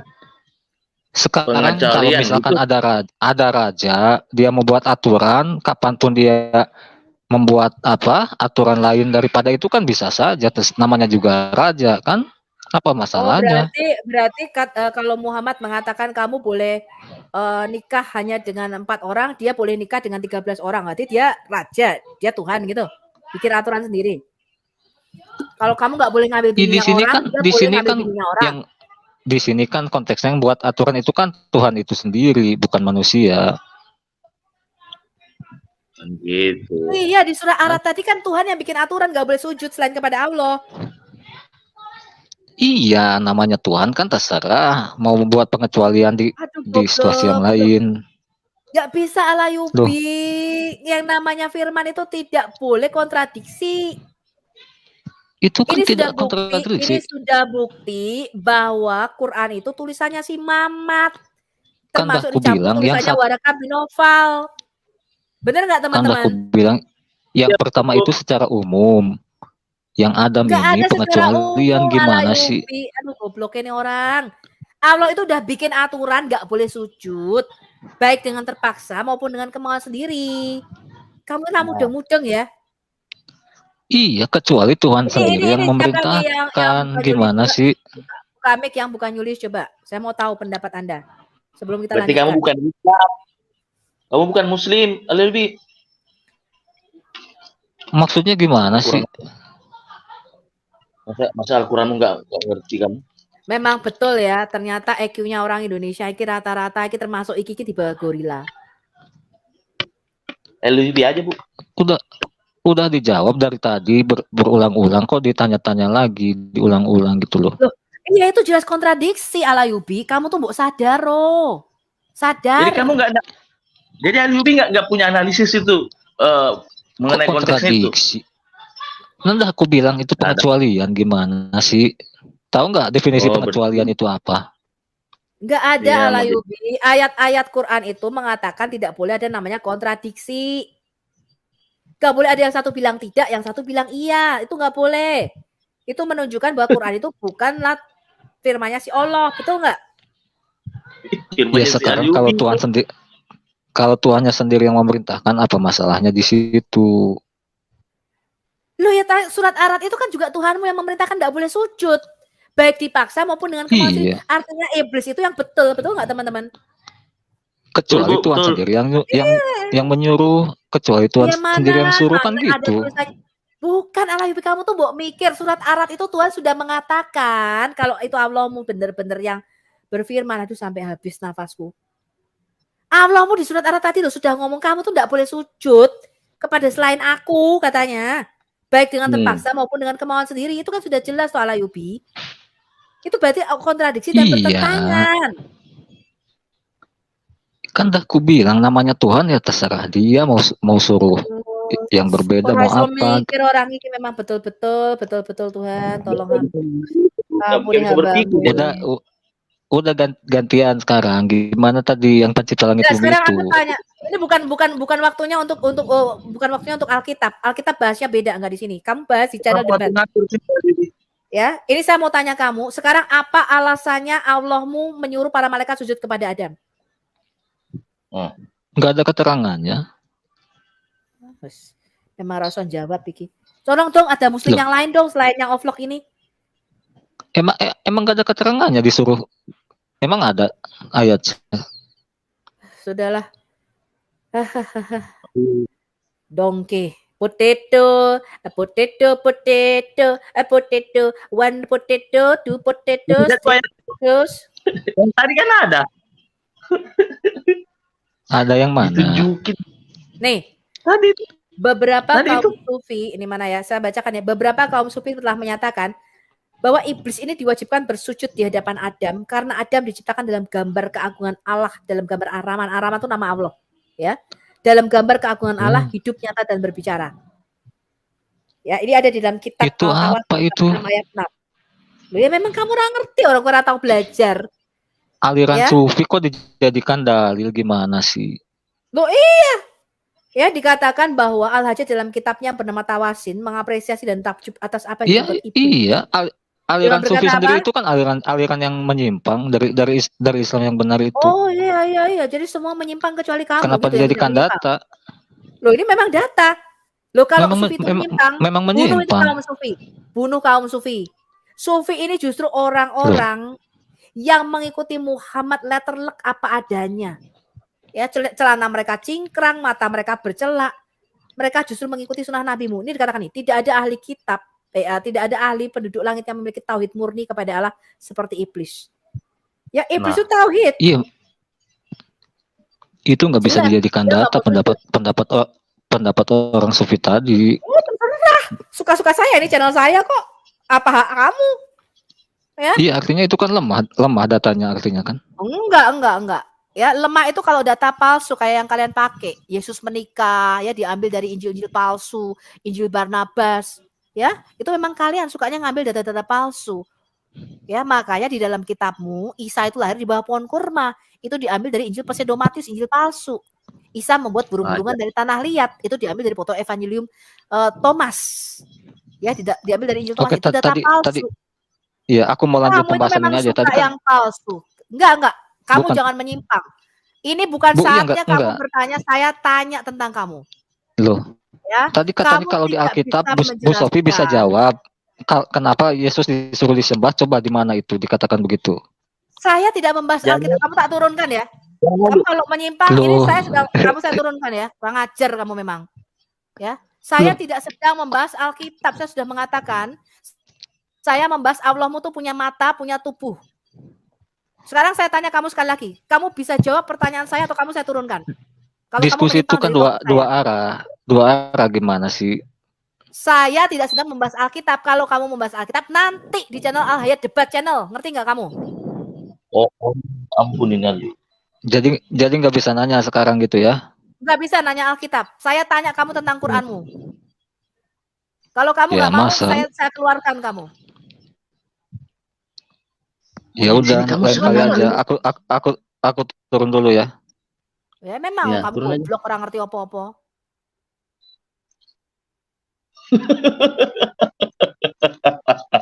Nanya mesti kok melarikan diri di luar apa namanya? Di luar ini, di luar topik. Aku ya heran. Topiknya apa dia nanya lainnya? Udah kita lanjutkan ya. Dasar potato. Dalam potato ala Yubi. Ini ya, di dalam Quran surah Fusilat, surah 41 ayat 37 dikatakan dan di antara tanda-tanda kekuasaannya ialah malam, siang, matahari, bulan. Janganlah sujud matahari ataupun bulan, tapi sujudlah Allah yang menciptakan. Jadi sujud ini hanya kepada si Allah. Sujud teman-teman. Ya. Sujud ini hanya kepada Allah. Ini sudah kontradiksi. Dikatakan di surat An-Najm, maka bersujudlah kepada Allah dan sembah. Jadi kata sujud ini selalu diartikan dengan sembah. Betul nggak teman-teman? Jelas sujud dan sembah ini jadi satu. Ya, bahkan dikatakan di surat Al-Hajj ayat surat 22 ayat 77 dikatakan, hai orang-orang beriman, rukulah kamu, sujudlah dan sembahlah. Jadi sujud dan sembah itu jadi satu di dalam Quran pengertiannya. Sujud itu yang menyembah gitu loh. Ya, ini sudah menunjukkan bahwa Quran ini tulisan manusia, teman-teman. Ya. Nah, sekarang saya bacakan lagi Anda. Dikatakan begini nih. Ini Al-Mustadrak ya. Sorry. 190 ayat yang keempat ya, kita lihat dulu ya. Maksudnya jika aku boleh memerintahkan seseorang itu untuk sujud kepada seseorang, maka aku memerintahkan istri untuk sujud kepada seseorang. Jadi di dalam hadis Muhammad itu mengatakan tidak boleh sujud teman-teman kepada siapapun. Jadi sujud ini pengertiannya sama dengan menyembah di dalam Quran. Tambahan pula di sini mempunyai sebab urutnya. Kenapa Muhammad mengatakan tidak boleh sujud kepada manusia? Dikatakan salah seorang sahabat Nabi itu pulang dari Syam dan melihat orang-orang Nasrani dan Yahudi sujud kepada para pembesar dan ulama mereka sebagai tanda penghormatan nabi-nabi mereka. Maka sahabat ini bertanya, boleh nggak Muslim melakukan itu? Terus Nabi Muhammad ini melarang untuk sujud. Dikatakan bahwa orang-orang Yahudi dan Nasrani mendustakan sama kitab-kitab nabi mereka. Jadi sujud itu nggak boleh teman-teman menurut Muhammad. Ya, jadi dia tidak bisa membedakan. Ya, kalau di dalam Alkitab sujud kepada manusia itu boleh. Saya bisa tunjukkan ayatnya. Semua nabi-nabi sujud kepada manusia. Abraham, Yakub, Yusuf. Ya, Anda sebutkan siapa saja, saya bisa sebutkan 50 ayat. Di mana manusia itu sujud. Disembah, penghormatan. Bahkan sampai mukanya ke tanah. Bahkan ketika Yesus lahir, orang-orang Majus itu sujud menyembah. Betul nggak? Betul, Bu. Sujud menyembah kepada Yesus yang adalah bayi itu loh, bayi. Bukan hanya seorang bayi disembah di dalam Alkitab kita. Manusia, kalau Anda menyangkal Yesus waktu bayi manusia, ya repot saya ya. Tidak bisa ngomong saya kalau Anda menyangkal kemanusiaan Yesus. Yesus waktu bayi, orang-orang Majus itu mengatakan, di manakah raja orang Yahudi yang baru dilahirkan itu supaya kami datang untuk menyembahnya. Betul? Betul. Lalu ketika orang Majus itu menemukan Maria dengan anaknya, maka sujudlah mereka dan menyembah Yesus. Jelas. Saya bisa tunjukkan 50 ayat di dalam Alkitab kita di mana manusia itu disembah. Yang nggak boleh disembah karena manusia itu selem atau gambar Allah. Manusia itu boleh disembah, teman-teman.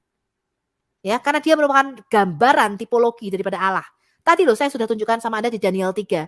Di mana ketika Raja Nebukadnezar itu membuat selem, patung, itu harus disujud sembah. Karena selem itu merupakan perwakilan. Begitu juga ketika Tuhan membuat selem, patung, yang adalah Adam, perwakilannya di bumi ini, maka semua makhluk lainnya itu harus sujud menyembah kepada Adam. Karena dia Raja.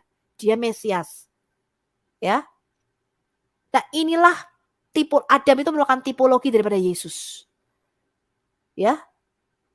Kalau Anda mau konsep kerajaan ini, Anda mau tahu cerita lengkapnya, Anda masuk di dalam, Anda daftar di batch 2, kelas Al-Hayat Apologetika. Ya. Nah, ini lihat nih. Sekarang kita lihat tafsir Ibnu Katsir mengenai surah 2 ayat 34 di mana iblis sujud.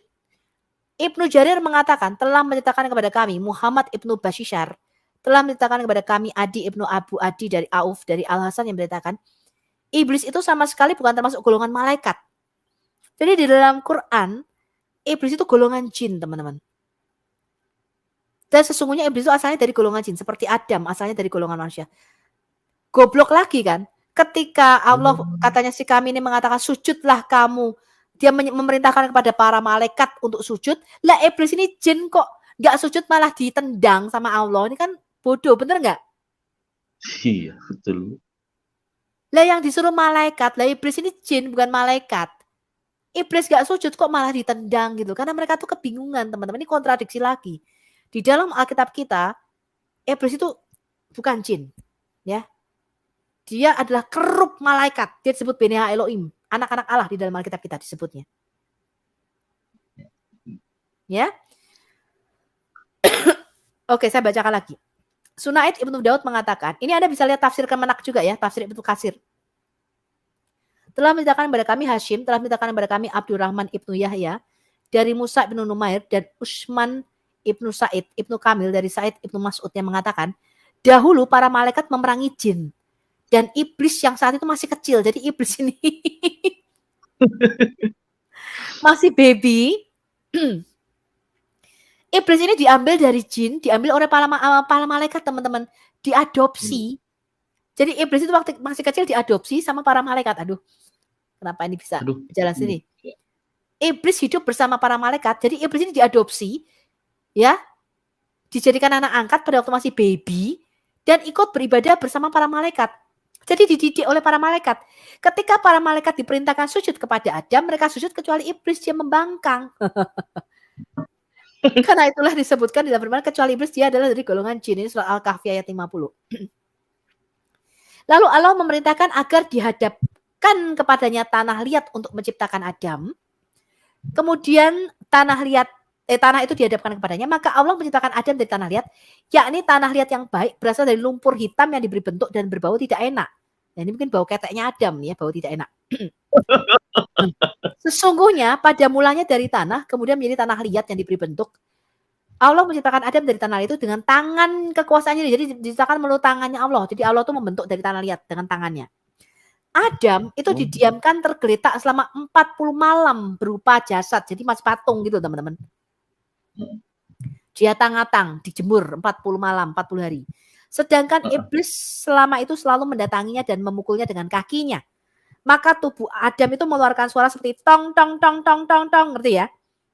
Suara nyaring. Seperti suara tembikar yang dipukul. Hal inilah yang disebutkan di dalam firman-Nya, dari tanah kering seperti tembikar, surat Ar-Rahman ayat 14. Iblis lalu mengatakan, untuk tujuan apakah kamu diciptakan? Lalu ini tafsir Ibnu Katsir mengatakan, lalu iblis itu masuk dari mulut Adam itu masih berupa patung kosong. Iblis itu masuk ke mulutnya Adam dan keluar dari lubang duburnya, teman-teman. Kemudian iblis itu berkata kepada para malaikat, janganlah kalian takut kepada makhluk ini.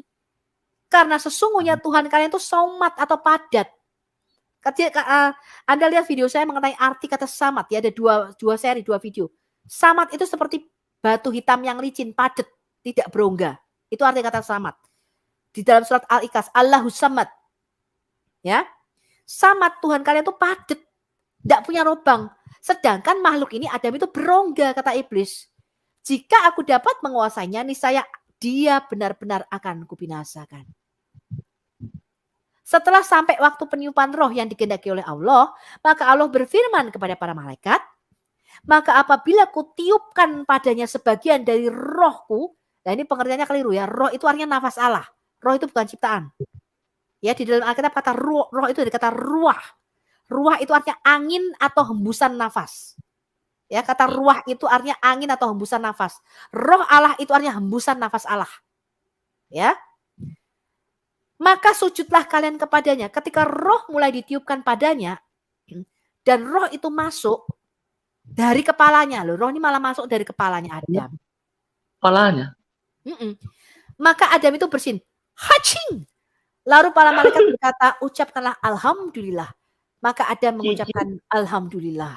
Jadi kata pertama yang diucapkan Adam adalah hacing, alhamdulillah. Kok Adam bahasa Arab ya? Iya. Adam berbahasa Arab. Bahkan dalam hadis lainnya dikatakan juga Adam ini diciptakan di dalam gambar atau citra daripada Ar-Rahman. Ar-Rahman ini salah satu daripada nama Allah ya, teman-teman ya. Oh. Ya, Ar-Rahman Ar-Rahim. Bismillahirrahmanirrahim. Ya. Ini ada di dalam Ibn Abi Hasim, di dalam kitabnya As-Sunnah, di dalam kitab Al-Baihaqi. Aduh. Ya, pokoknya macam-macam ini semua ada ya, ada screenshot saja ini referensinya, ya. Ibn Qusaimah, ya, saya kasih nomor-nomornya, semua nih kitab-kitabnya ada. Ya, ini sudah diterjemahkan dalam bahasa Indonesia, Anda tidak perlu baca semuanya. Ya, pokoknya Anda cari aja, ada pasti. Percayalah pada Sofia Al-Hayat, ya. Kemudian Ibn Hajar Al-Asqalani di dalam kitabnya Fathul Bari, ya. Volume 5 ayat halaman 183 dikatakan gini. Al-Masiri dan orang-orang yang mengikutinya telah menolak keaslian penambahan ini pada citra Ar-Rahman. Karena apa yang telah ditetapkan sebagian besar rantai transmisi hadis adalah Allah menciptakan Adam dalam bentuknya, dalam rupanya sendiri, dalam rupanya Allah. Ya, kemudian dia berkata jika itu otentik, jika ayat ini otentik bahwa Allah menciptakan Adam dalam rupanya, maka diambil dengan cara yang sesuai dengan keagungan Allah. Jadi jelas Adam itu diciptakan menurut keagungannya Allah. Ya, kemudian Syekh Al-Islam Ibn Tamiyah, ini juga salah satu ulama Sunni yang terkenal ya, dikatakan tidak ada perselisihan di antara para salaf dalam 3 generasi pertama bahwa kata ganti diciptakan dalam rupanya itu merujuk kepada Allah, teman-teman. Ya, sebagaimana telah diuraikan dalam banyak cara yang berbeda dari para sahabat. Ini diriwayatkan dari kelompok ulama yang dikenal memiliki pengetahuan dan mengikuti sunnah. Jadi kaum sufi itu tadi yang dikatakan Al-Ayyubi bukan Islam, itu justru orang-orang yang mengikuti sunnahnya Muhammad. Sampai letterlek, benar-benar celana mereka cingkrang. Ya, mereka pakai celana, pokoknya benar-benar seperti Muhammad. Mereka mau mengikuti Muhammad sampai sedetail-detailnya. Ya. Dan tidak ada selisih pendapat bahwa kata dalam citranya atau citra Rahman itu merujuk kepada Allah itu sendiri. Ya, ini ada semua nih, ya, referensinya, ya. Ini di dalam Bayan Talbis Al-Jamiyah oleh Ibnu Tamiyah. Ya, volume 2 halaman 356. Ahli sunnah, ya. Ahli sunnah wal jamaah ini mayoritas Sunni, ya. menegaskan atribut Allah itu memiliki gambar dan percaya di dalamnya. Mereka menyatakan bahwa itu harus diterima apa adanya, tanpa menyangkal, mengubah atau menggambarkannya, dan tanpa menyamakannya dengan ciptaannya. Jadi mereka percaya bahwa Allah itu memiliki wajah, mata, tangan, kaki. Kita lihat ya. Kemudian Al-Ajuri berkata setelah meriwayatkan hadis gambar ya bahwa Adam ini diciptakan menurut gambarnya Allah. Ini adalah dari tradisi yang wajib diyakini oleh umat Islam. Makanya Al-Ayyubi ini adalah kafir tanpa mengatakan bagaimana atau mengapa, melainkan diterima dengan kepasrahan. Jadi karena mereka nggak tahu teman-teman. Dan keyakinan bahwa itu benar dan dengan menahan diri dari mencoba menjelaskannya. Jadi nggak boleh dijelaskan karena mereka nggak ngerti kenapa Adam diciptakan menurut gambarnya Allah. Kalau di dalam Alkitab kita saya bisa jelaskan mengapa kita ini diciptakan menurut gambar dan rupa Allah. Ya? Ya. Di dalam Sahih Muslim 2612 Abu Hurairah ini berkata begini teman-teman. Muhammad berkata, jika salah satu dari kalian bertengkar dengan saudaranya, biarkan dia menghindari wajahnya karena Allah menciptakan Adam menurut gambarnya. Ya, itu yang tadi saya sudah kutip ya. Kata-kata Nabi Muhammad, Adam diciptakan menurut gambarnya, ini berarti bahwa Allah menciptakan Adam menurut gambarnya karena dia Allah memiliki wajah, mata, tangan, kaki dan Adam memiliki wajah, mata, tangan dan kaki. Tapi itu tidak berarti bahwa hal-hal ini persis sama. Ini yang ngomong bukan Sofiato. Ini ada di dalam Syarah Al-Aqidah Al-Washita oleh Syekh Muhammad Ibn Utsaimin, volume 1, halaman 107 dan halaman 293. Ya, jadi kata-kata Muhammad Adam diciptakan menurut gambarnya, ini menurut gambarnya Allah, teman-teman. Yang ngomong siapa? Yang ngomong ada Syekh Muhammad Ibn Utsaimin dalam bukunya Syarah Al-Aqidah Al-Washita. Bukan saya yang ngomong. Jelas? Ya, jelas. Makanya si Al-Ayyubi gak iso ngomong Arab, orang dia gak ngerti bahasa Arab. Kemudian Ibn Abi Hasyim meriwayatkan dalam Al-Sunnah bahwa Ibn Umar berkata, Rasulullah berkata, jangan mengatakan semoga Allah merusak wajahmu, suatu bentuk kutukan dalam bahasa Arab. Karena anak Adam diciptakan menurut gambar Ar-Rahman. Siapa Ar-Rahman? Ya Allah. Syekh Abdul Allah Ibn Al-Gunaiman berkata, hadis ini sahih dan digolongkan demikian oleh para imam dan oleh Imam Ahmad dan Ishaq Ibn Rahawiyah. Rahawai. Ini bukan saya copy paste dari websitemu sendiri, ini yang ngomong bukan saya dan yang membuat website ini bukan saya. Orang-orang yang menggolongkannya do'if tidak memiliki dalil kecuali pendapat Ibnu Qusaimah. Tapi orang-orang yang menggolongkannya sahih lebih berilmu daripadanya. Jadi bahwa Adam, anak-anak Adam diciptakan menurut gambar Allah, ini sahih teman-teman. Ya. Nah ini nih, Ibnu Abi Hasyim juga meriwayatkan bahwa Abu Hurairah berkata, Rasulullah berkata, jika salah satu dari kalian berperang, biarkan dia menghindari wajahnya karena Allah menciptakan Adam dalam gambar dari wajahnya. Ini ada di dalam isnadnya sahih oleh Syekh Al-Albani. Kedua hadis ini menunjukkan bahwa kata ganti pada kalimat menurut gambarnya mengacu kepada Allah Ta'ala. Ini bukan saya yang nulis, saya hanya mengcopy paste kata Syekhmu. Ya, kalau saya yang nulis ya keliru, saya nggak boleh menafsirkan Quran dan hadismu. Yang nulis bukan saya, ini kata-kata ulama kalian. Imam Ahmad berbicara tentang topik ini dan berkata tentang hadis gambarnya, kami menerima hadis itu apa adanya tanpa menjelaskan esensinya. Karena itu Imam Ahmad biasa menegur mereka yang menafsirkan hadis gambarnya, tadi ada menurut gambarnya, dan yang menyebut kata ganti itu selain daripada Allah. Dia berkata dalam riwayat Abu Thalib, siapa yang mengatakan bahwa Allah menciptakan Adam dalam bentuk Adam adalah Jahmi. Karena apa bentuk Adam sebelum dia ciptakan kan nggak ada. Ya, ini ada dalam Ibtal At-Tawilat volume 1 halaman 75. Ya. Ini adalah peringatan dari Imam Ahmad bahwa siapapun yang menafsirkan kata ganti gambarnya tadi selain merujuk kepada Allah akan mengikuti jalan Jahmiyah. Sesat ya. Ibnu Qutaibah berkata seperti yang saya lihat, jadi si Al-Ayyubi ini udah sesat ya teman-teman. Seperti yang saya lihat katanya, dan Allah mengetahui yang terbaik adalah bahwa memiliki gambar itu tidak asing dengan memiliki dua tangan, jari, dan mata. Tetapi atribut ini akrab karena mereka disebutkan di dalam Al-Quran. Tidak seperti asing karena tidak disebutkan dalam Al-Quran. Jadi disebutkan di dalam Al-Quran bahwa Allah ini memiliki wajah, mata, tangannya. Nanti saya kasih ayat-ayatnya. Namun kami percaya pada kedua jenis laporan ini. Kami tidak menganggap esensi atau kemiripan tertentu dengan atribut ini. Adam itu dikeluarkan dari surga antara sholat zuhur dan asyar. Ya, jadi Allah ini sholat ya teman-teman ya. Di surga itu Allah sholat. Allah itu muslim yang taat. Dia tinggal di surga adalah setengah hari di dunia berikutnya. Dan hari di sana sama dengan 1000 tahun berdasarkan perhitungan yang dilakukan oleh orang-orang di dunia ini. Kemudian Adam ini teman-teman katanya, iya, Adam ini dilemparkan di sebuah gunung di India, tepatnya di Sri Lanka, yang dikenal sebagai Nawat. Nah, Gunung Nawat. Dan Hawa ini dilemparkan ke Jeddah. Dan saya nggak tahu, ini mungkin ketemunya di Tinder ya, di di website pencarian jodoh kali ya.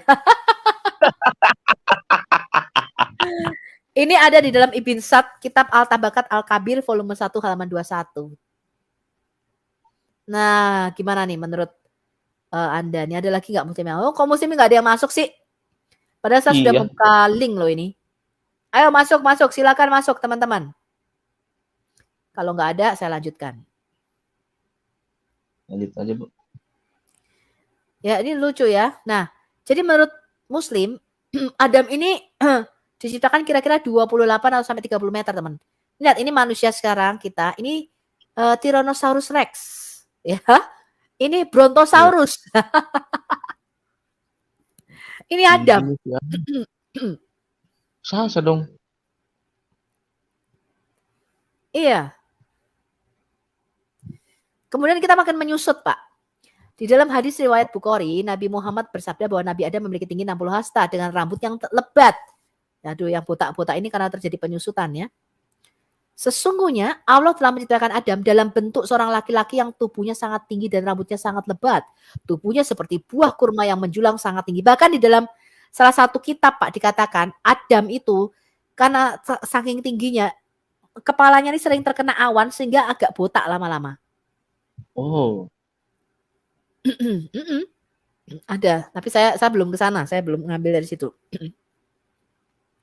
Nah, ini referensinya teman-teman. Al-Baqarah. Sapi betina itu. Ya. Di dalam Al-Baqarah ya, surah 2 ayat 115, Quran surah Al-Lail, surah 92 ayat 20, Quran Al-Qasas, surah 28 ayat 88, Ar-Rahman, ya. Allah itu punya wajah, teman-teman. Ya, bahkan nanti dikatakan di hari kiamat, semuanya akan musnah kecuali wajah Allah. Ya, seperti Angry Bird loh. Angry Bird kan cuma kelihatan wajahnya doang, kata Abdul Somad.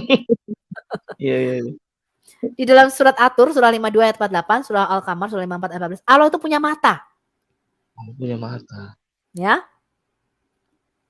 Quran surah Al-Maidah, surah 5 ayat 64. Aduh, sebentar ya, kepencet lagi.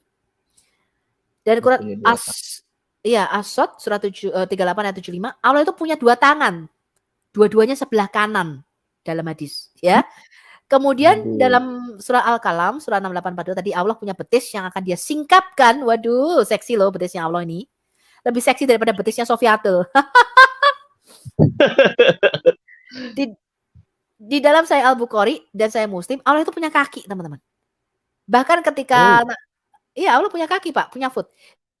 Dia akan meletakkan kakinya di neraka, ya. Dan juga bahkan setelah penciptaan itu di dalam hadis tadi saya sebutkan, Allah setelah menciptakan alam semesta ini dia capek, kemudian dia naik ke arsy, kemudian dia leyeh-leyeh di arsy-nya, dan dia meletakkan kakinya di atas kaki yang lainnya, dan dia mengatakan tidak boleh ada satupun manusia yang melakukan hal ini.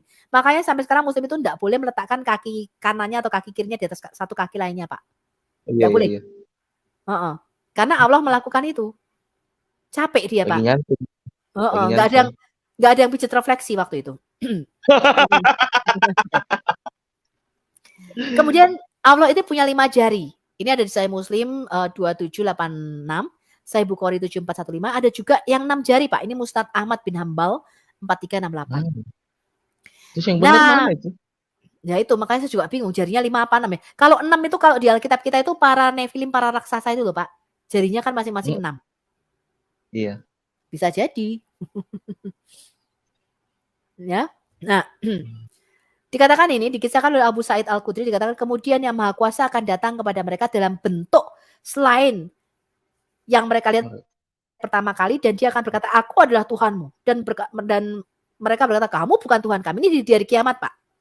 Di hari kiamat dikatakan Allah itu akan datang dalam bentuk yang beda dari yang pertama kali mereka lihat. Dan saya nggak tahu nih bentuknya seperti apa.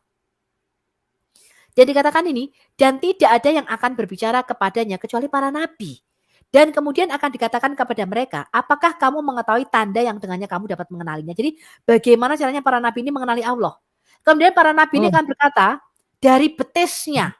Dan Allah akan menyingkapkan betisnya. Di mana setiap orang percaya akan bersujud di hadapannya. Dan akan tetap ada orang-orang yang dahulu bersujud di hadapannya hanya untuk pamer dan untuk mendapatkan reputasi yang baik. Jadi Allah akan menyingkapkan betisnya, Pak, di hari kiamat. Jadi para muslim akan mengenali Allah dari betisnya. Ini ada di Sahih Bukhari. Sahih Al-Bukhari volume 9 buku 93 hadis nomor 532S. Waduh. Yang seksinya itu betisnya dikenali. Betisnya seksi, Pak, ini, Pak. Iya.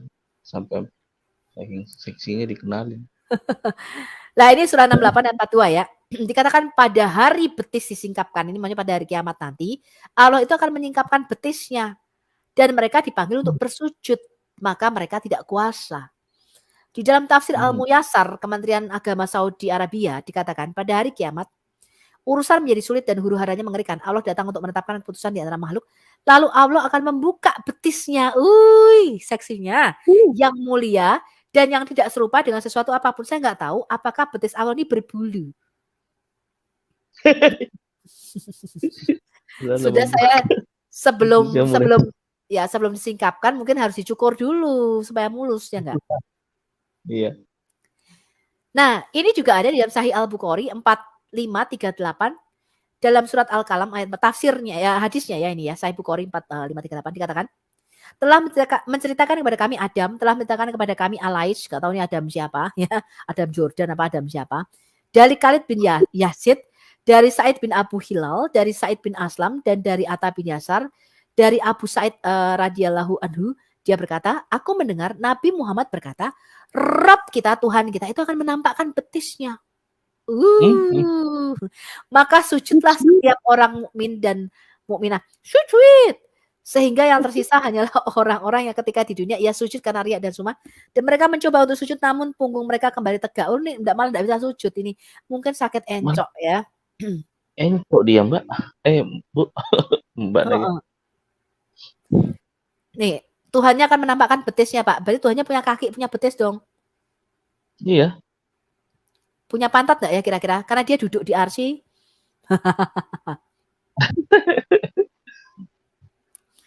Nah ini, hadis Al-Bukhari nomor 6886. Firman Allah Ta'ala, wajah mereka pada hari itu berseri kepada Tuhan yang mereka melihat. Nih dikatakan nih. Lantas Allah katanya mendatangi mereka dalam bentuk yang belum pernah mereka lihat pertama kali. Lalu Allah firmankan, akulah Tuhan kalian yang tadi aku bacakannya. Mereka menjawab, engkau adalah Rabb kami. Engkau adalah Tuhan kami dan tidak ada yang berani mengajaknya bicara selain para nabi. Lantas para nabi berkata, bukankah di antara kalian dan Allah ada tanda yang kalian mengenalnya? Mereka, para nabi mengatakan, oh ya kita bisa mengenali Allah dari betisnya. Maka Allah pun menyingkapkan betisnya. Jadi betisnya Allah ini mungkin sangat seksi ya Pak. Beda dengan betis kita. Iya, spesial mungkin ya betisnya. Spesial. Martabak. Sehingga mungkin bersujud kepada betisnya Allah ini. Saya juga bingung ini ya. Nah, dikatakan kemudian dia membacakan Quran surah Az-Zumar surah 39 ayat 7 dan mereka tidak mengagungkan Allah dengan pengagungan yang semestinya padahal bumi seluruhnya dalam genggaman tangannya. Nah, dikatakan Allah punya tangan, Pak. Pada hari kiamat dan langit itu akan digulung dengan tangan kanannya Allah. Nah, dan juga dikatakan salah satu sumpah Muhammad yang sering diucapkan demi zat yang jiwaku ada dalam tangannya. Ya, nah jadi Allah punya tangan, Pak. Allah dikatakan mempunyai dua tangan, dua-duanya sebelah kanan. Nah ini saya yang pusing, dia nggak punya tangan kiri. Abdullah bin Umar melaporkan bahwa Muhammad berkata, sesungguhnya pada hari kebangkitan, Allah akan menempatkan orang-orang yang adil di atas anjungan cahaya. Mereka akan berada di sisi kanan Ar-Rahman dan kedua tangannya adalah tangan kanan. Loh, tangannya dua-duanya kanan semua. Ini ada di Sahih Muslim 1827 dan Sunan Ahmad ya. Kanan. Tangannya kanan semua. Iya. Allah punya jari, Pak. Ini ada di Imam Muslim, Sahih Muslim ya 2786. Abdullah ibn Mas'ud berkata, seorang ulama Yahudi datang kepada Nabi dan berkata, wahai Muhammad, pada hari kebangkitan Allah akan membawa langit dengan 1 jari dan bumi dengan 1 jari, 2 ya. Gunung dan pepohonan dengan 1 jari, 3. Air dan tanah dengan 1 jari, 4. Dan selebihnya dengan 1 jari, jarinya 5. Kemudian dia akan mengguncang mereka dan berkata, aku adalah raja, aku adalah raja. Jadi konsep orang Yahudi itu memang kerajaan, Pak. Ya. Atas hal ini Rasulullah tersenyum. Dia menunjukkan kesenangannya atas apa yang dikatakan oleh Rabi Yahudi dan penegasannya akan. Jadi Muhammad membenarkan, iya Allah punya jari-jari. Ya. Nabi memberitahu kita tentang jari-jari Allah. Abdullah bin Amir bin Alas melaporkan bahwa Nabi berkata, sesungguhnya hati manusia berada di antara 2 jari Ar-Rahman. Mereka semua seperti satu hati yang dia kendalikan sesuai dengan kehendaknya. Ini ada di Sahih Muslim 2654 dan Sunan Ahmad. Ya. Punya jari, Pak. Anas dan Abu Hurairah melaporkannya punya kaki sekarang Allah. Di akhirat semakin banyak yang akan dilemparkan ke dalam neraka dan neraka akan berkata, ada lagi nggak yang mau dilemparkan ke sini katanya. Neraka bisa ngomong. Kemudian dikatakan akhirnya Tuhan yang agung akan meletakkan kakinya. Dan ini betisnya tadi nggak tahu nih karena makanya cuma 1 betis saja. Soalnya satunya lagi mungkin sudah terbakar kena api neraka. Karena sudah dicemplungkan ke dalam neraka. Ya, dia akan meletakkan kakinya ke dalam neraka, Pak. Kemudian neraka akan menyusut dan berkata, sudah cukup. Ya, ini ada di Sahih Al-Bukhari 48 48 4850, Sahih Muslim 2846 2848. Ya, bahwa Allah punya kaki. Allah punya mata. Ini adalah Sahih Al-Bukhari 6598. Kitab Fitnah dikatakan telah menceritakan kepada kami Sulaiman bin Harb, telah menceritakan kepada kami Syubah dari Qatadah, dari Anas, mengatakan Nabi Muhammad berkata, tidaklah seorang nabi pun diutus selain telah memperingatkan kaumnya terhadap yang buta sebelah dan pendusta. Ketahuilah bahwasanya Dajjal itu buta sebelah. Sedangkan Rob atau Tuhan kalian itu tidak buta sebelah. Tertulis di antara kedua matanya kafir. Jadi Allahnya tuh matanya 2 tapi nggak buta, Pak. Bedanya Allah sama Antikris atau Dajjal. Kalau Dajjal itu picek 1. Nih. Sahih Al-Bukhari 6594. Bla bla bla bla bla bla. Allah berkata di tengah-tengah Muhammad berkata berdiri di tengah-tengah para sahabatnya lantas memuji Allah. Kemudian beliau menyebut-nyebut tentang Dajjal. Nih ya, menyebut-nyebut tentang Dajjal dan mengatakan, sungguh aku mengingatkan kalian tentang Dajjal. Tidak ada seorang pun nabi melainkan telah mengingatkan kaumnya tentang Dajjal. Dan akan saya jelaskan kepada kalian tentangnya satu hal yang belum pernah dijelaskan oleh seorang nabi sallallahu alaihi wasallam kepada kaumnya. Sesungguhnya Dajjal itu buta sebelah. Sedang Allah tidak buta sebelah. Ini jelas tuh. Ya, Dajjal itu matanya picek 1, nek Allah matanya ora picek ngono lho, Pak. Berarti Allah ini punya mata 2. Bedanya cuma picek 1 yang Dajjal. Iya. Sahih Muslim 247 Kitab Iman telah menceritakan kepada kami Muhammad bin Ishaq Al-Musyaibi telah menceritakan kepada kami Anas yaitu Ibnu Iyal dari Musa dari Ibnu Iqubah dari Nafi dia berkata Abdullah bin Umar berkata suatu hari Muhammad menyebutkan tentang Al-Masih Al-Dajjal. Ya ini artinya antikris atau Al-Masih palsu. Sesungguhnya Allah tidak buta sebelah. Jadi Dajjal antikristus ini dibandingkan dengan Allah. Berarti Al-Masih ini Allah, betul nggak? Iya. Logikanya kan begitu. Dikatakan sesungguhnya Allah tidak buta sebelah. Ketahuilah sesungguhnya Al-Masih Al-Dajjal atau antikristus buta sebelah. Dan ini Al-Masih Al-Dajjal kok dibandingkan dengan Allah, kan harusnya Al-Masih Al-Dajjal dibandingkan dengan Mesias. Kalau Mesias itu hanya seorang manusia. Ya. Dikatakan matanya seakan-akan anggur yang sudah masak katanya itu, menteleng mungkin ya toh. Matanya buta sebelah kanan. Dibandingkan dengan Allah, Allah tidak buta katanya gitu. Allah ini siapa ya Mesias? Wong ini Al-Masih Al-Dajjal itu hanya Mesias palsu kok. Logikanya kan begitu. Ketika akhirnya persetujuan para malaikat untuk penciptaan manusia diberikan, Tuhan berkata kepada Jibril ini bukan Gabriel ya. Pergilah dan ambilkan aku debu dari 4 penjuru bumi. Jadi dikatakan Adam ini diciptakan dari tanah yang diambil dari berbagai tempat. Ya. Dan aku akan menciptakan manusia dengannya. Lalu Jibril ini pergi untuk melakukan perintah Tuhan tapi bumi mengusirnya. Dan menolak untuk membiarkannya. Dia mengumpulkan debu darinya. Lalu ini Jibril malah diusir sama bumi. Jibril ngomong loh, hai bumi. Jibril malah ngomong-ngomong sama bumi ini. Aku ya rodok heran ini bumi. Bisa diajak ngomong. Ini apa schizofrenia ya Pak ya? Kan ada tuh orang-orang yang mendengar pohon bicara, batu bicara, ya kan? Ini Jibril ini schizofrenia nih kayaknya. Mengapa hai bumi, kamu tidak mendengarkan suara Tuhan yang menjadikanmu di atas air tanpa penyangga atau pilar? Bumi menjawab dan berkata, aku ditakdirkan untuk menjadi kutukan dan untuk dikutuk melalui manusia. Dan jika Tuhan sendiri tidak mengambil debu dariku, tidak ada orang lain yang akan melakukan itu. Ini bumi malah lebih tahu loh Pak. Kalau nanti diambil dijadikan manusia, dia dikutuk Pak. Bumi ini maha tahu loh Pak. Betul nggak? Jibril sama bumi ngobrol dia. Iya, Jibril sama bumi bisa ngobrol. Iki, aduh bingung aku nih. Ini kita apa ya?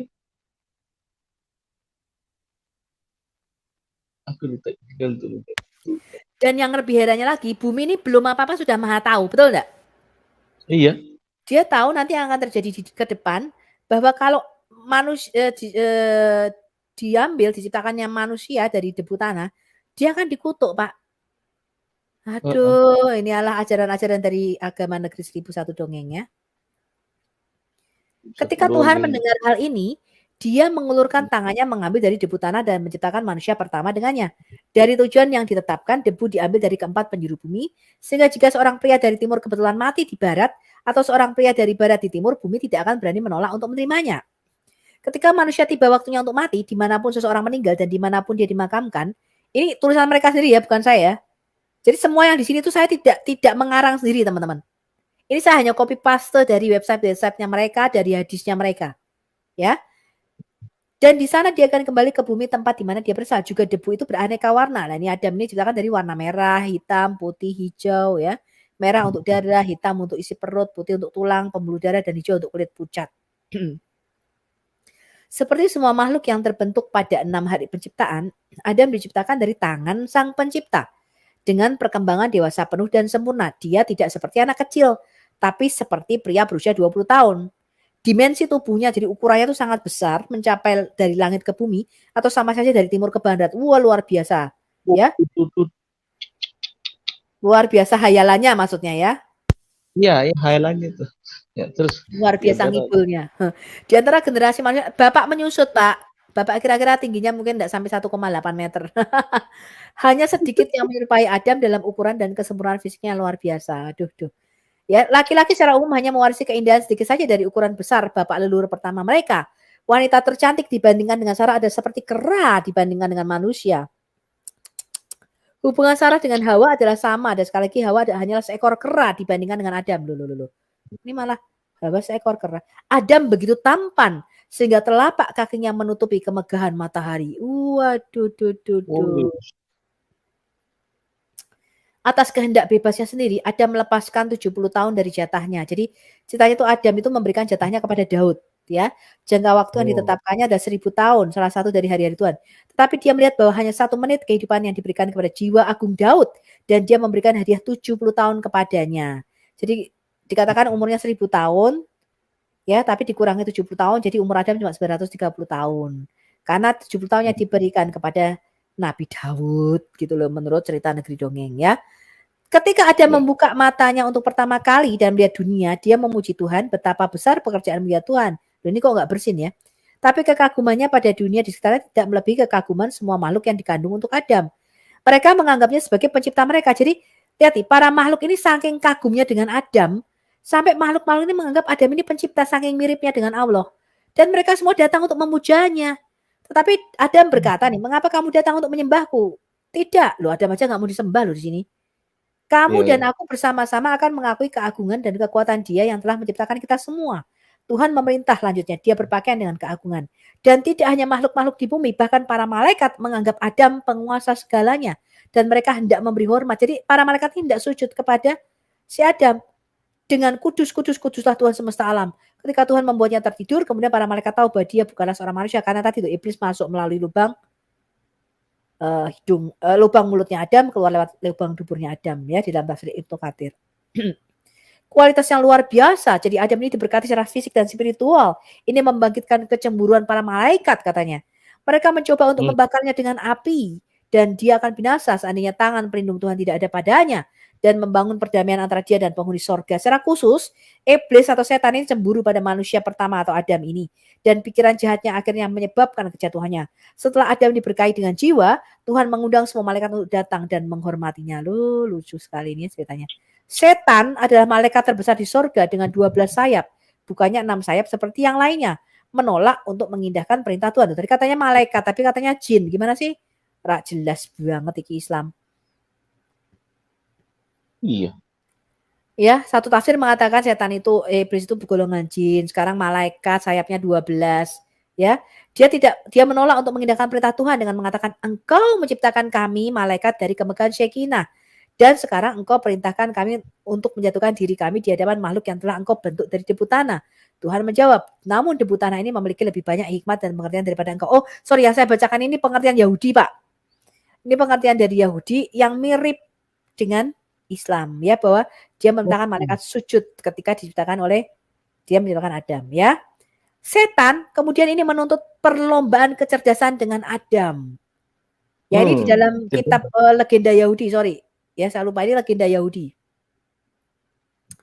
Jadi setan itu menuntut perlombaan kecerdasan. Dia mau saingan ini, dia cemburu sama Adam. Dan Tuhan setuju katanya dengan mengatakan, "Aku telah menciptakan binatang buas, burung, dan reptil. Aku akan membuat mereka semua datang sebelum kamu dan sebelum Adam." Jadi ditaruh di depannya iblis, ditaruh di depannya Adam. "Jika kamu dapat memberi mereka nama, aku akan perintahkan Adam untuk menghormatimu. Dan engkau akan beristirahat di sebelah Shekinah kemuliaanku. Tetapi jika tidak dan Adam memanggil mereka dengan nama yang telah kuberikan kepada mereka, maka engkau akan tunduk kepada Adam dan dia akan kutempatkan di tamanku dan mengusahakan taman itu. Demikianlah firman Tuhan, dan dia membawa dirinya ke Firdaus, setan mengikutinya." Jadi perlombaannya memberi nama binatang-binatang itu, Pak. Ketika Adam melihat Tuhan, dia berkata kepada istrinya, "Ayo, mari kita menyembah dan sujud. Mari kita berlutut di hadapan Tuhan pencipta kita." Sekarang setan mencoba memberikan nama binatang, tapi dia gagal dengan 2 nama pertama yang muncul, lembu dan sapi. Kemudian Tuhan membawa 2 lainnya, unta dan keledai, dengan hasil yang sama. Setan tidak tahu nama binatang ini apa. Ya. Nah, akhirnya kemudian Tuhan berpaling kepada Adam. Dan Tuhan bertanya kepada Adam nama-nama binatang itu. Ya, membuat pertanyaannya sedemikian bijaksana sehingga huruf pertama dari kata pertama sama dengan huruf pertama dari nama binatang yang berdiri di hadapannya. Jadi Adam memberikan nama ilahi yang tepat dan setan dipaksa untuk mengakui keunggulan manusia pertama. Jadi Adam itu bisa memberikan nama-nama, oh ini lembu, ini sapi, ya ini keledai, ya. Namun demikian kemudian setan ini marah, dia meledak dalam teriakan yang keras mencapai surga. Dia menolak untuk melakukan penghormatan kepada Adam seperti yang tadi diperintahkan. Jadi setan ini menolak untuk sujud kepada Adam. Kumpulan malaikat yang dipimpinnya melakukan hal yang sama, ya, terlepas dari yang diwakilkan oleh Mikael yang pertama bersujud di hadapan Adam. Jadi Mikael ini sujud kepada Adam di dalam legenda Yahudi untuk menunjukkan contoh yang baik kepada malaikat lainnya. Mikael berkata kepada si setan ini, iblis, "Berikan pemujaan pada gambar Tuhan. Tetapi jika kamu tidak melakukannya, maka Tuhan Allah akan mengamuk terhadapmu." Setan menjawab, "Jika dia meledak dalam murka terhadap saya akan meninggikan tahta saya di atas bintang-bintang Allah. Saya akan menjadi sama seperti yang Maha Tinggi." Seketika Allah melemparkan setan dan pasukannya dari sorga turun ke bumi, dan sejak saat itu dimulailah permusuhan antara setan dan manusia. Nah, ini cerita yang sama nih dalam legenda Yahudi. Nah, ini terakhir. Allah itu meletakkan kakinya di atas kaki lainnya. Ini dalam kitab Ibtal al-Tawilat, ya, atau kitab pembatalan, tafsir-tafsir oleh Ibn al-Farah Abu Yala. Banyak sekali sebenarnya, saya cuma ambil salah satunya. Dia berkata, ya, Muhammad Ibnu Falih, dari Muhammad Ibnu Falih tentang ayahnya, tentang Sa'id Ibn al-Harith, tentang Ubaid Ibn Hunain, dia berkata, "Di antara kami saya sedang duduk di masjid. Ketika Qatada Ibn al-Numan datang dan duduk berbicara dan orang-orang melompat ke arahnya, dia berkata, 'Usir kami putra Hunain.' Kepada ayah saya berkata, dan saya mengatakan kepadanya bahwa dia mengeluh, dan dia berkata, jadi saya berangkat sampai kami memasuki Abu Sa'id dan menemukannya berbaring dengan kaki kanan terangkat di atas kaki kirinya. Jadi kami memberi hormat kepadanya dan duduk. Dan Qatada mengangkat tangannya ke arah kaki Abu Sa'id, dicubit gitu loh maksudnya. Dan dia mencubitnya dengan keras. Ya, Abu Sa'id berkata, 'Puji bagi Allah keponakanku, itu menyakitiku.' Kemudian dia berkata, 'Itulah yang aku inginkan.' Rasulullah mengatakan Allah ketika dia menyelesaikan penciptaannya, dia berbaring, kemudian mengangkat salah satu kakinya ke atas kaki yang lain. Kemudian Allah ini berkata, tidak ada yang lebih baik daripada ini, ya, nilai yang enak nih posisinya gitu kan. lagi apa namanya PW, posisi enak, ya kan? Iya. Tidak ada yang lebih baik daripada hal ini. Tidak satu pun dari ciptaan saya boleh melakukan hal ini. Ya, jadi Allah itu punya kaki, teman-teman. Ini sahih. Ya. Abu Said berkata, Abu Muhammad Al-Kala berkata, ini adalah hadis yang dianggap oleh mereka semua berasal dari tradisi, dan dengan tradisi mereka itu Sahih Muslim dan Sahih Al-Bukhari yang benar. Nah, ini kita lihat sedikit mengenai Brother Ahmed, ya. Saya ucapkan terima kasih telah menonton video ini sampai habis. Dukung terus channel Hati yang Gembira dengan cara like, komen, dan subscribe. Tuhan Yesus Kristus memberkati kita semua. Amin.